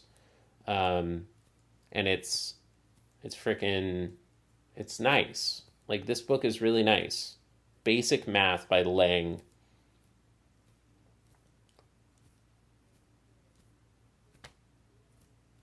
And yes, high school geometry is just the worst intro to proofs. I think this book is such a better intro to proofs. And just like some like little bit of number theory. Like a little bit of number theory and this stuff like I wish I could just rebuild the high school math curriculum in the US. Like I don't think we should be teaching you know axiomatic geometry. I just don't think we should be teaching axiomatic geometry at all. I'll say it. I think it should be offered as like an elective, but it shouldn't be part of the main sequence. Axiomatic geometry, I'm going to say it, like, it's just not that relevant. Proofs in the axiomatic method are incredibly important and relevant, and everybody should learn that. But we should be learning it in the regular math that we all learn, like not in axiomatic geometry. Alvaro Lozano Robledo made a book on. Yeah, that guy's awesome. I'm a big fan of what he's doing. He's got some really cool videos. I emailed him and he didn't respond to me. I'm sad. Yeah. Other way around. Classical introduction to modern number theory. That's what I meant to say. Classical intro to modern number theory. So it's like, it is an elementary approach, but guiding you toward algebraic and modern number theory. But it's an elementary number theory book, elementary methods guiding you to modern number theory. Yeah. I already know algebra, so like the purpose for me working Galleon would be teaching and introducing others to algebra. I have worked Dumbin and Foot, and I've worked some of Lang. Like I've worked Lang a bit. Like if it were me, I would love to add in like commutative algebra and add in what is it, Eisenbud back there? I have Eisenbud with a view toward commutative algebra with a view toward algebraic geometry. Like I would love to work that, but yeah, dude, that's so validating. There's so many people who say that like you hated math because of axiomatic geometry. You also learned axiomatic geometry in India. And it's because that was the most successful math book for thousands of years. But it's been watered down so much that we've lost the plot. We've lost the point of it.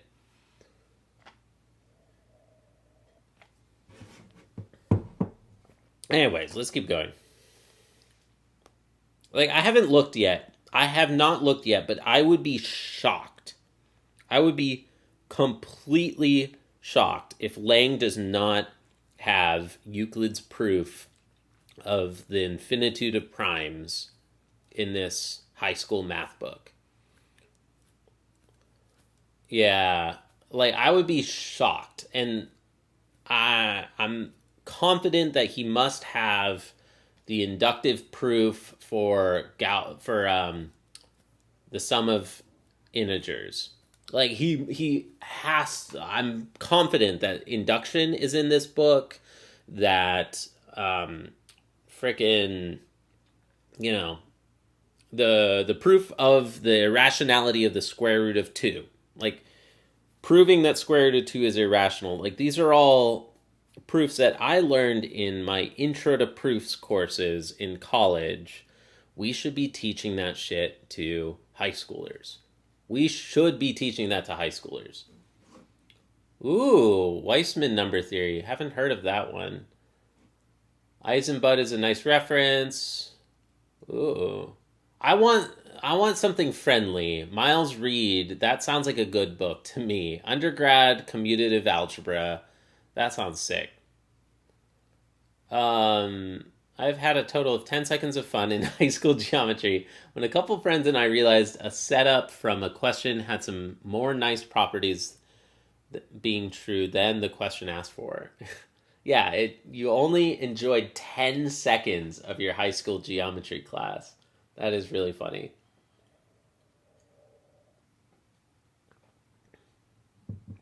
Yeah. Anyways. Cool. Unitary representations. Let's get back on topic. Thanks everybody. You know what? Okay. I'm sorry. You all please chat amongst yourselves, introduce yourselves, tell us where are you all writing from? Who Oh, and this is Divium too. Yeah, that's right. It's Divium. Good to see you, dude. Also, I call everybody dude. Please let me know your pronouns. You know, don't mean to assume any genders or anything like that. Where are you all writing from? What kind of math are you studying? What are you looking to get out of this channel? And just chat amongst yourselves. I'm going to put away chat for like 20 minutes or so, 10 minutes maybe. If Hawaii is up, I am studying. I'm not reading chat, but you all can chat amongst yourselves. I want to get some work done. I want to lock in. I want to get to Maschke's theorem today for the first time ever. All right, so we got the definition of a unitary rep. Now, we've got a new proposition. Who cares what the numbers are? But whatever, let's write it anyways. Prop 323. All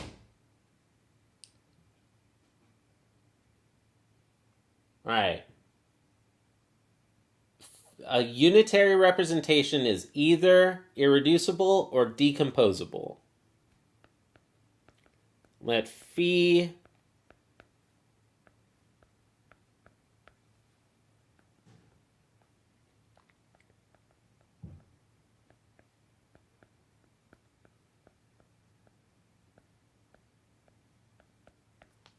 we don't assume finite group in this proposition, it looks like. Then phi is either irreducible or decomposable.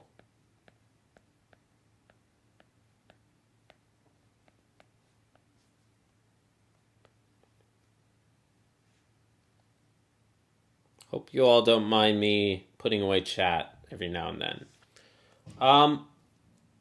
I worked this proof once on my own, and it was really pretty and really cool. So I want to work this one again. Oh, wait, no, it wasn't this one. It was the next one that I thought was really fascinating. Let's work these proofs after I just write down all the statements. I want to make sure we actually get to Maschke's theorem today. Prop 3, 2, 4. Every representation of a finite group is equivalent to a unitary rep. Every rep of a finite group is equivalent to a unitary rep.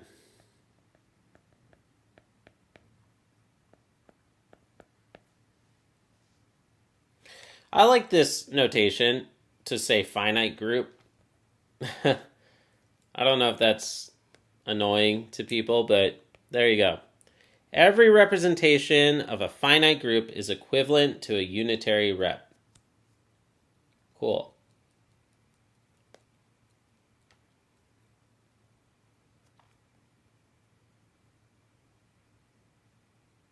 Wow, all right.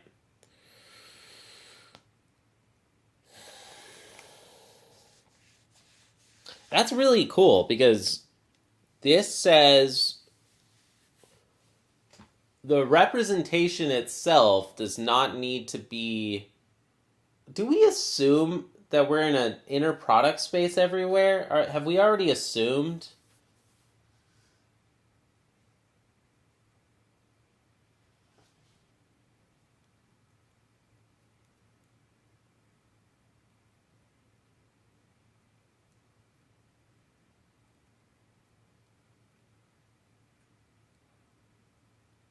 Huh.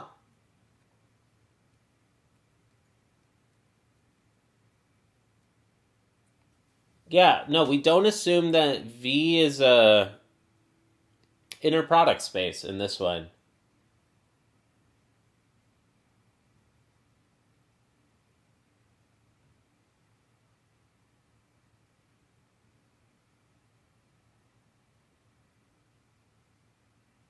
That is so damn cool. Yeah, that's super cool to me. All right, corollary. I will work this proof. This one I think is going to be important for me. I want to really memorize and understand this proof to do. I've worked it privately, but not on stream yet. Corollary 325.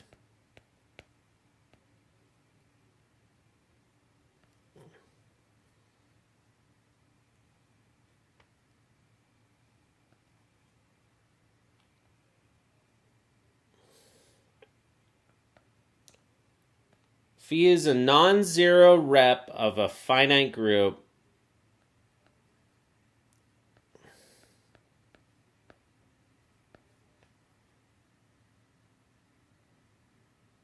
then phi is either irreducible or decomposable.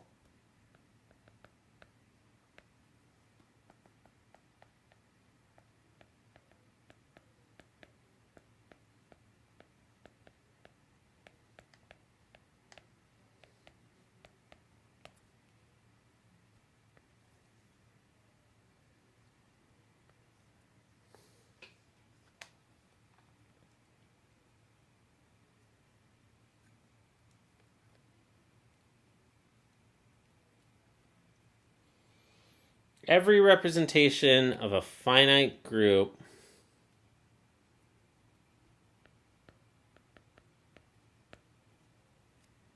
is equivalent to a unitary rep.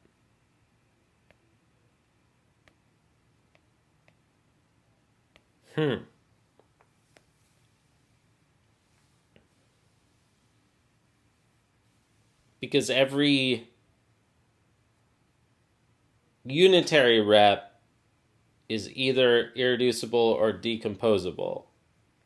So if every rep of a finite group is equivalent to a unitary rep, and every unitary rep is irreducible or decomposable, then every rep of a finite group is either irreducible or decomposable. Yeah, so this one just connects the previous two propositions together. Yeah, okay. I think I see that.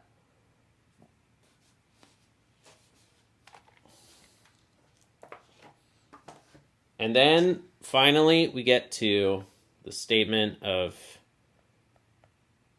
the only theorem in this entire chapter. Theorem 328 by Maschke.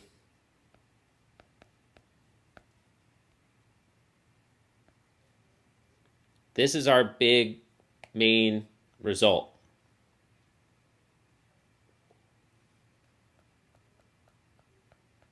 Every rep of a finite group is completely reducible.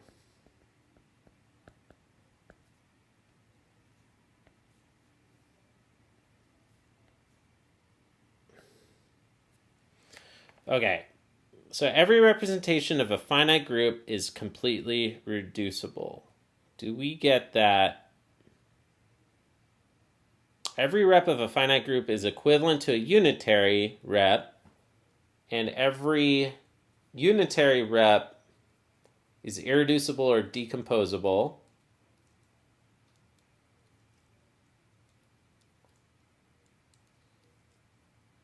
If it's irreducible, then it is completely reducible automatically. If it's decomposable,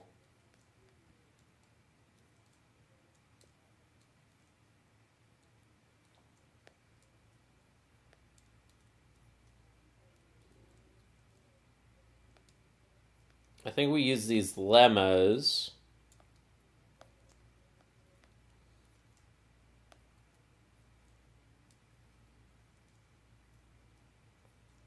Either irreducible or decomposable.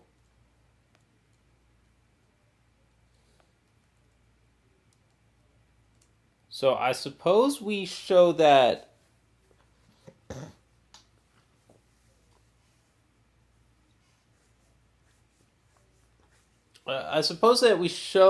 every representation, every irreducible representation is completely reducible, and every decomposable representation is completely reducible.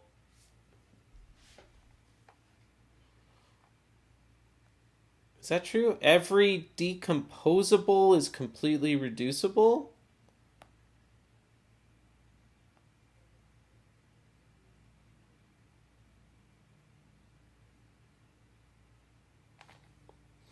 Okay, wait. So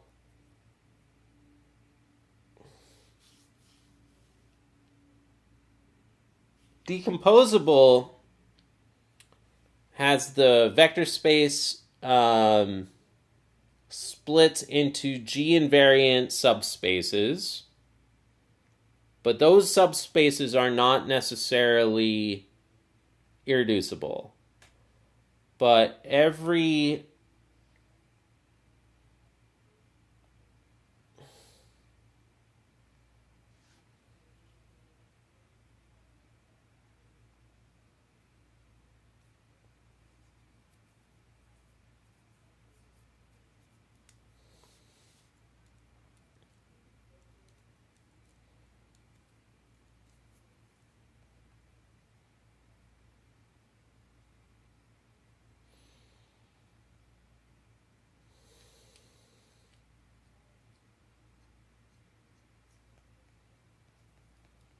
completely reducible requires a direct sum of irreducibles.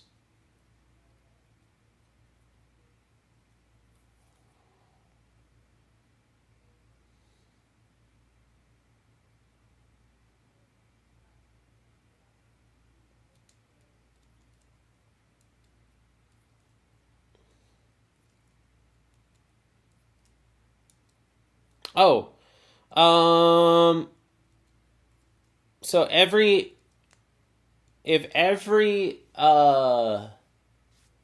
yeah, this is like, it's really similar to the fundamental theorem of arithmetic, how every integer can be factored into primes, or you can find a factorization of any number, right? 2 times 26, or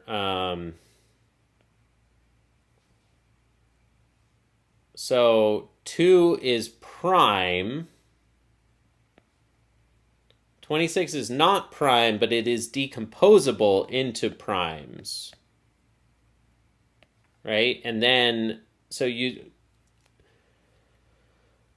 it keeps, the vector space keeps splitting.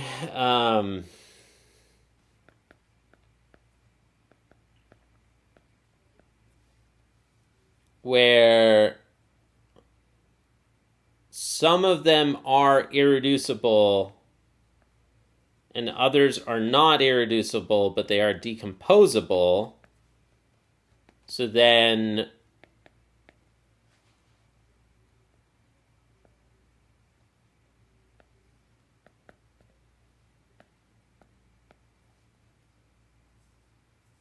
each of these, so it's kind of by induction on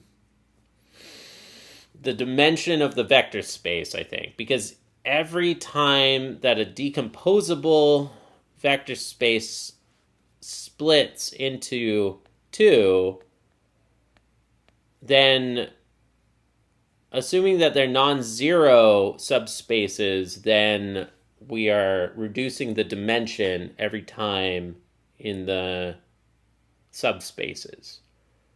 So eventually, this keeps splitting down by using the fact that every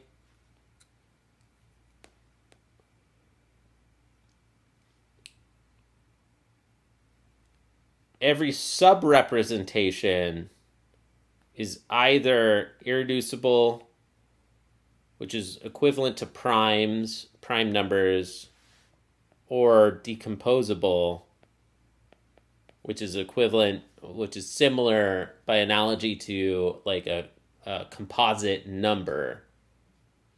Then every time that we do this factorization, you reduce the size of the vector space, and ultimately you need to factor into irreducibles. Okay, I think I see the path on how we get to Maschke's theorem. Okay, cool. Hell yeah. And then that's it. That's it. I've worked a definition on unitary reps previously on my own. I think I remember this stuff. A crucial fact which makes unitary reps so useful is that every indecomposable unitary rep is irreducible, as the following prop shows. Okay, so let's work the proof of this bad boy.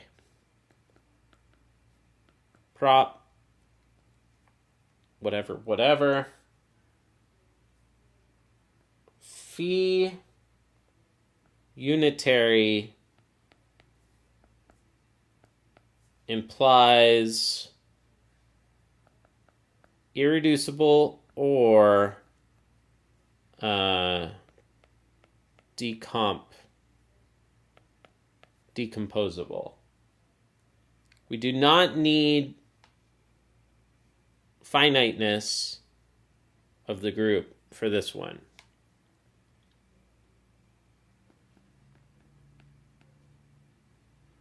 I know prop and proof look quite similar, especially with my weird handwriting. All right, so let me try on my own. Suppose phi is a rep of a group into a vector space, and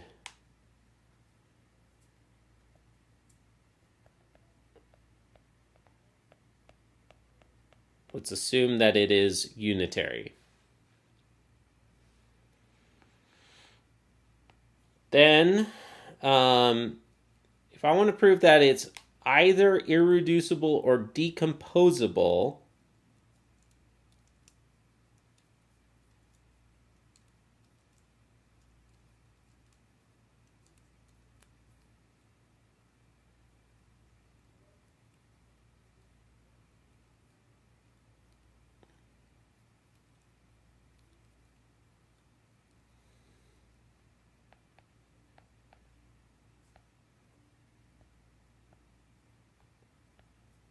then we can take let's take a subspace of V.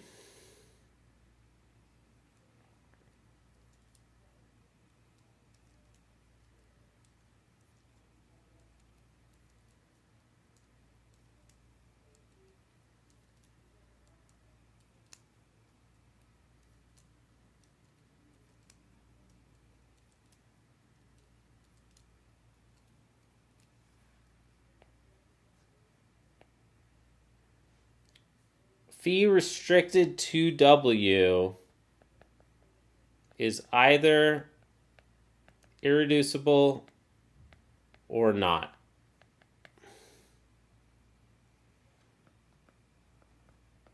Suppose phi restricted to W is not irreducible. So there exists a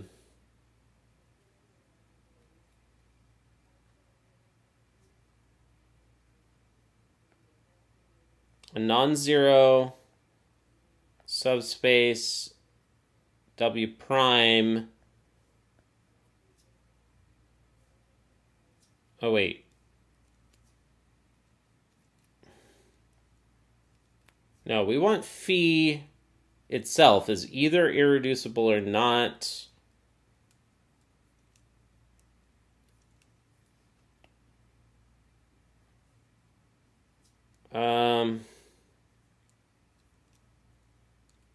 Suppose it is not irreducible, so there exists a G invariant. If there exists a G invariant subspace strictly between 0 and V,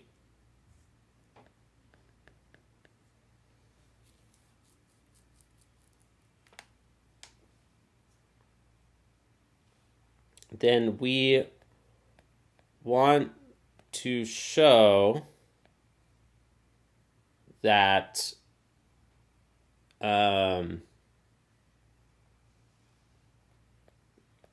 V is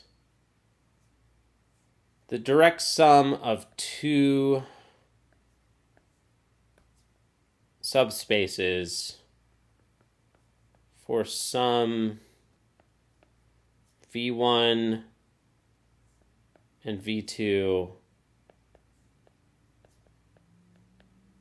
subspaces. Decomposable does not require invariance, right?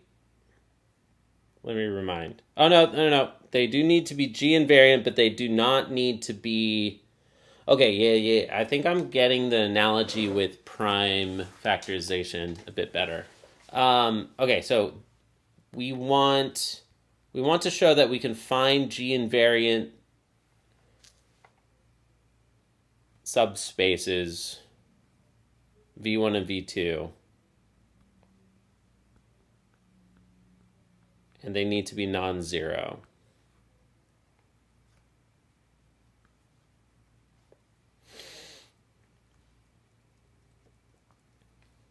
Okay. So there exists, I mean, I already see what the one that we're going to choose. I'm pretty sure that our first subspace is going to be W, and the second subspace is going to be W perp, which exists because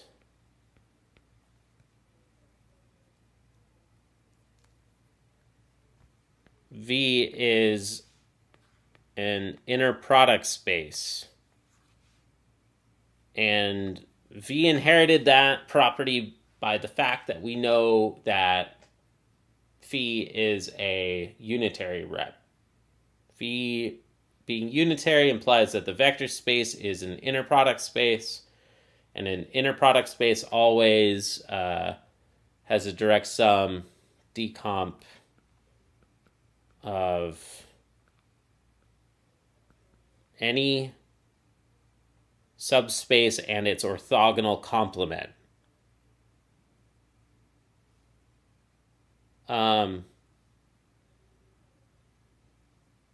Assuming that phi is not irreducible,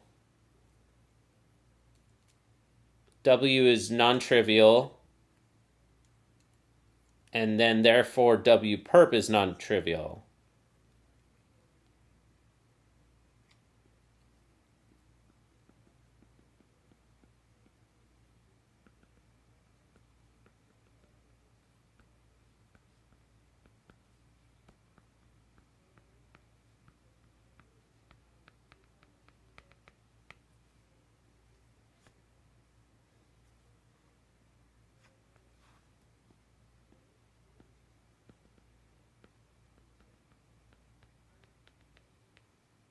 And it implies that W is G invariant. We show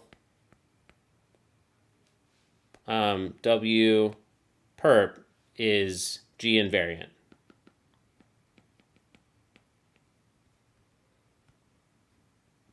Let W prime be in W perp. G be a group element. Then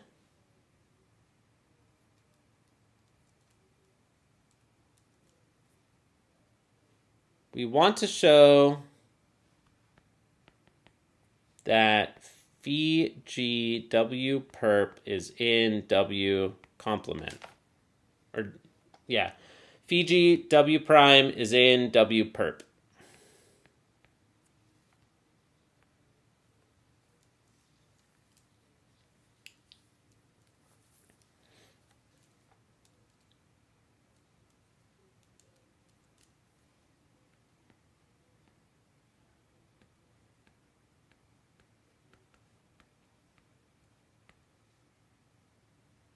I just don't see where we've used unitary yet, or how I will.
Thus, if phi, if we assume phi is not irreducible, then it must be decomposable, and we are done.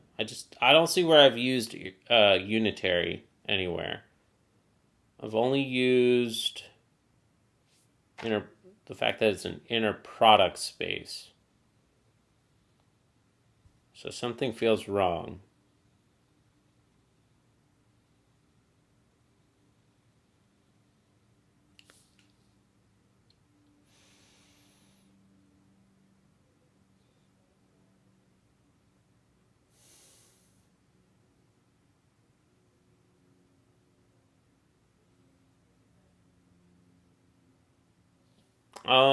Okay, wait. Okay. Do I need to show...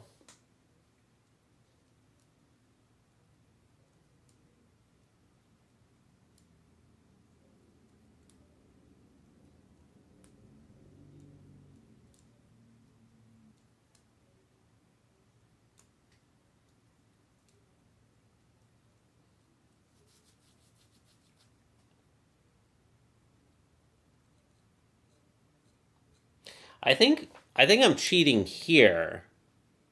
No, well, wait. Am I cheating here? Because I don't know what...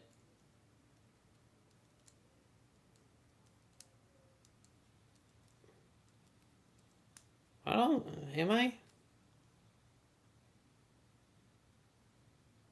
I was going to say, I don't know what field we're working over.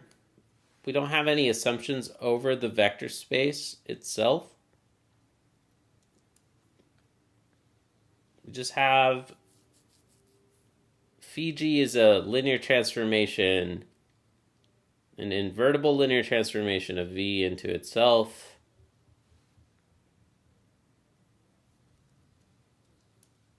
But if it's linear, then we have this property, right?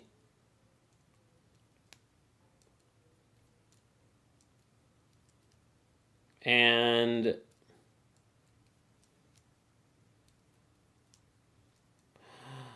okay.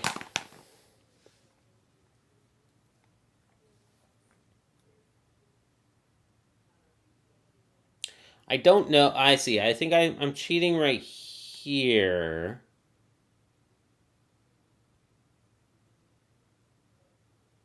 Assuming that V2 is not in capital W. Yeah, I'm cheating right there. That doesn't... This step doesn't work. Okay, I got the basic setup of this incorrect. Let's try it again. And this I'm going to read the proof. Essentially, I need to show that the inner products of two things are 0, so that therefore one of them is in WPERT.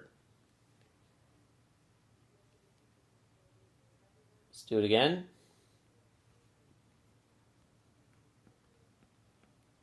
Phi unitary implies irreducible or decomposable.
suppose that phi is not irreducible with a non-trivial G-invariant subspace W.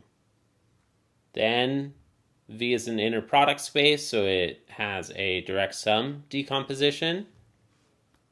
And we show that W perp is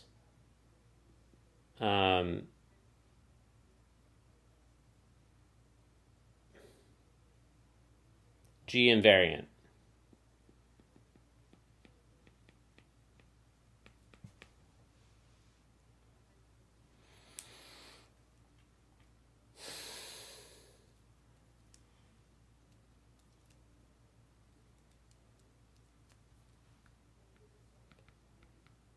In other words, to show that it's G invariant, the image of any vector in W perp has to remain in W perp.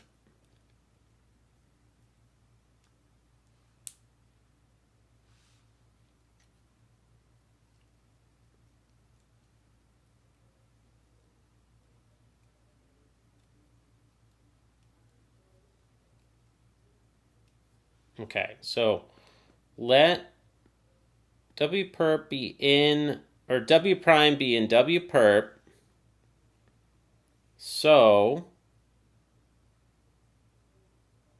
and I should say non-zero.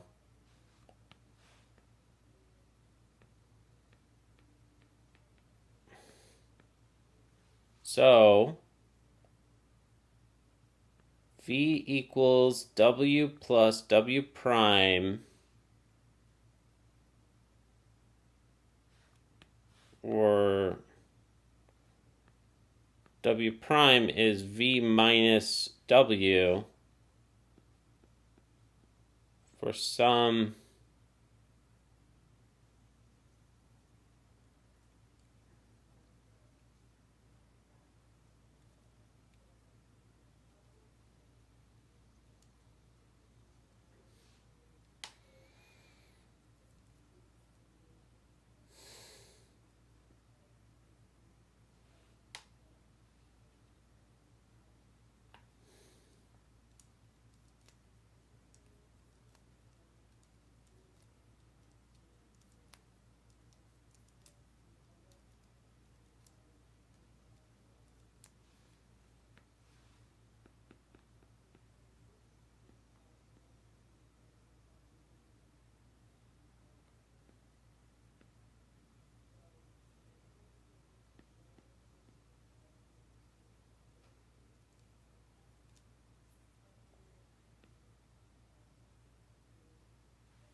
then if I can show that the inner product of phi G W prime with a vector in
Okay, so Fiji W is some W2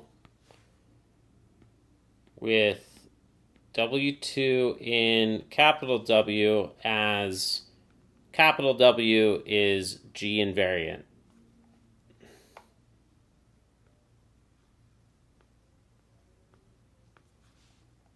Right? So,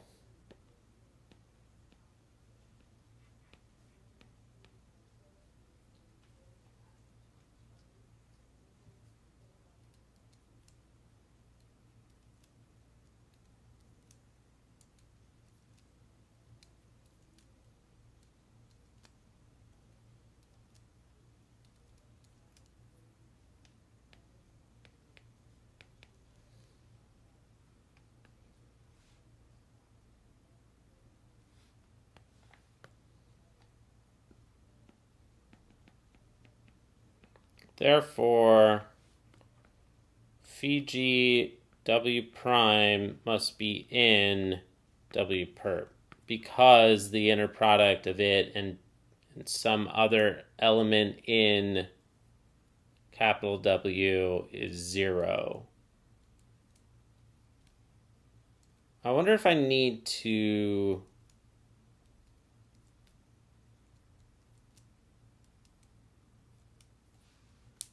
I don't know. So, therefore, W perp is G invariant.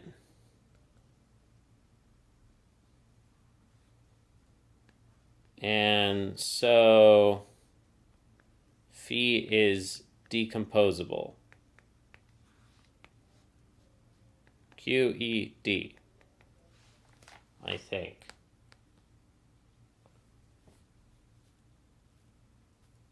If V is in W perp and W is in W, then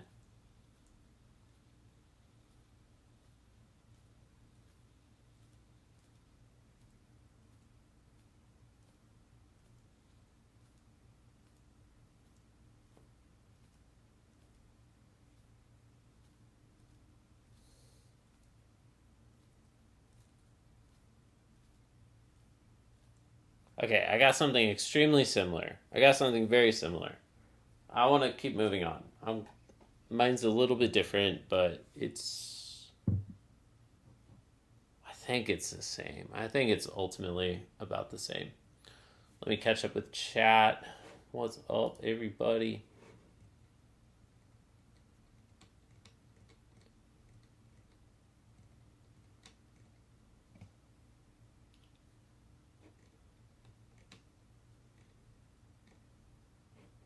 Hey, Happy Abe, what's up, bro? Good to see you. Thank you for tuning in.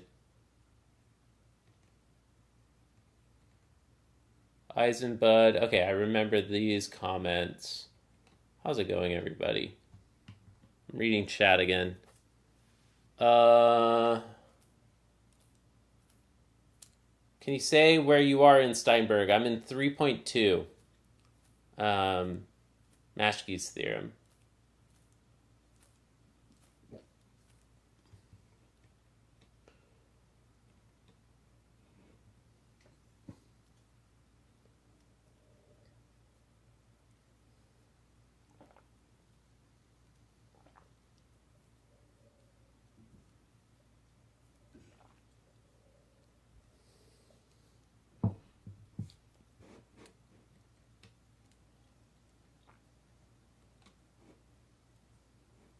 Does this whole book assume that we are working over the complex numbers?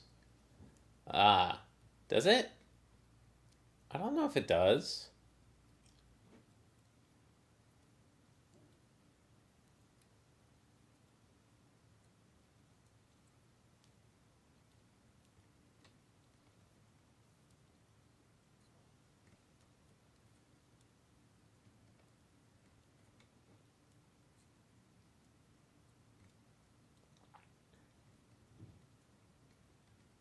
Huh.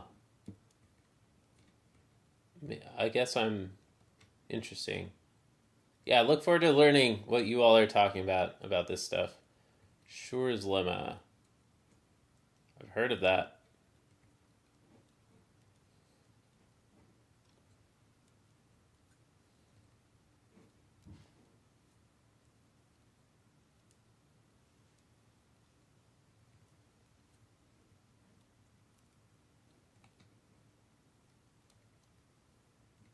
Yeah, y'all need exercises. Exercises are the way to learn math. But you all know what you're talking about. You all know. Hey, how's it going, Vob Edits? Good to see you. Good to see you.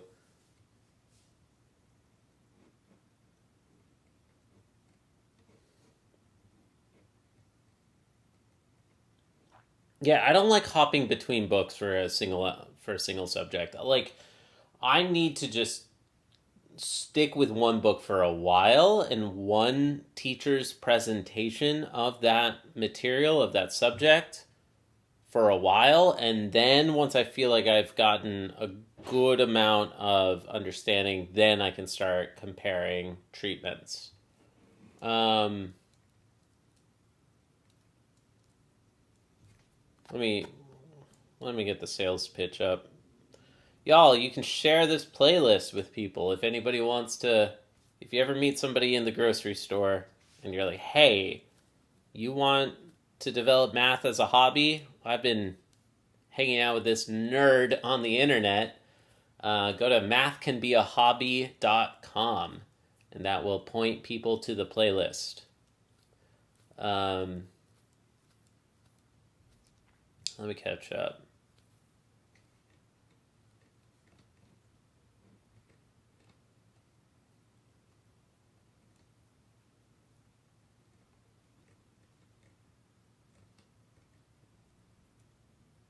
Hey, Christopher. Yeah, I'm still doing guitar a little less. Nowadays, we've gotten a lot of momentum here with math, and math is also right now my professional career goal. Like, I want to become a math teacher. I want to teach children Algebra 1 and try to gently guide them toward category theory and abstract algebra. you know, I want to teach the little children representation theory, just sneak it in there. Uh, Try to indoctrinate them early on to pure mathematics and proof based mathematics. So, yeah, I'm practicing a lot of math nowadays, and we're finding some success over here. But I'm still doing the guitar stream, just not at this time of the day quite as much. Um,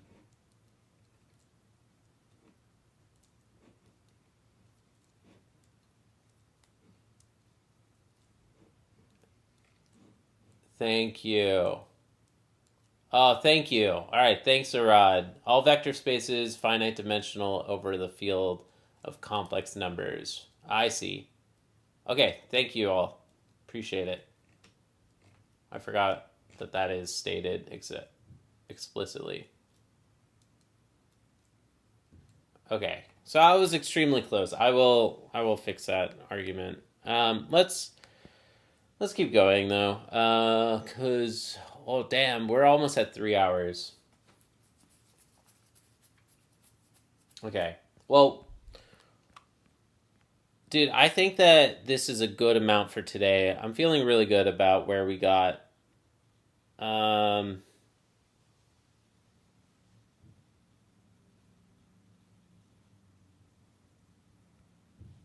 we got to the definition of a unitary representation, and then we tried this proposition. Next time, I want to continue working that proposition again and work the proof a little bit better. Um, so we stated these things. Next time, I want to prove all of these starred things.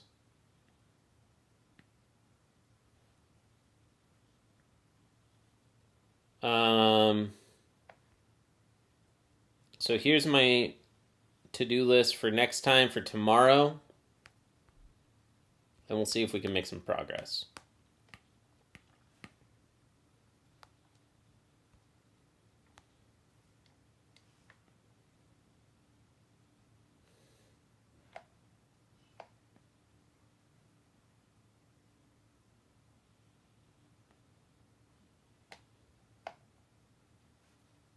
Thank you, everybody, for watching.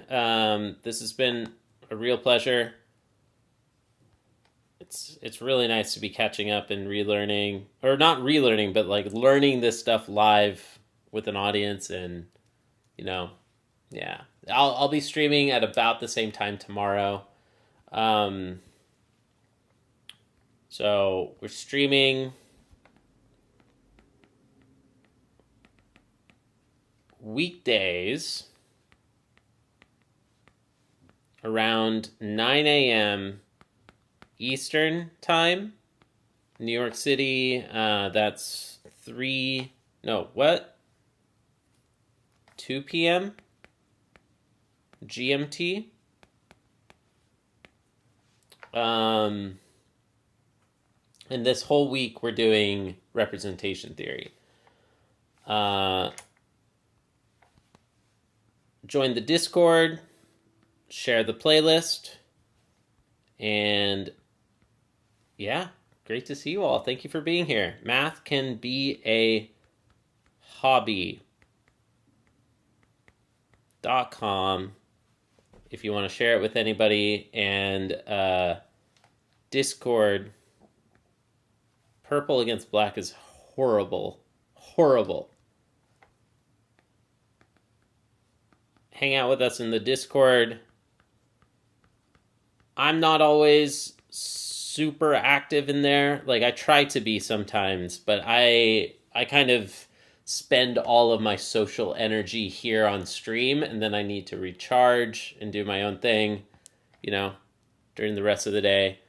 But I am trying to be active in there as well. So come hang out with us in the Discord, and you can also get notifications whenever I'm going live and things like that. Thanks for watching, and keep an eye out for episode 2 coming soon. Oh, wait, no, sorry. Episode 4 soon. Tomorrow? I hope it's out tomorrow. I think it should be out tomorrow. So keep an eye out for that. And next time that we continue, we'll be getting to the proof of Maschke's theorem, I think. Thanks for watching. Bye. Bye, everyone. Bye. Bye.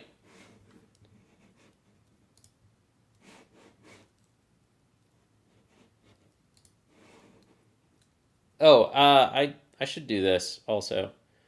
Special thanks to all the supporters of the channel, people who are collaborating, people who are helping so much with, just hanging out and being regulars, people who are supporters, people who are in the courses, channel members.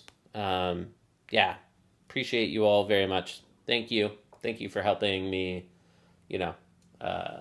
do what I do. Thank you all. All right. Bye. Bye.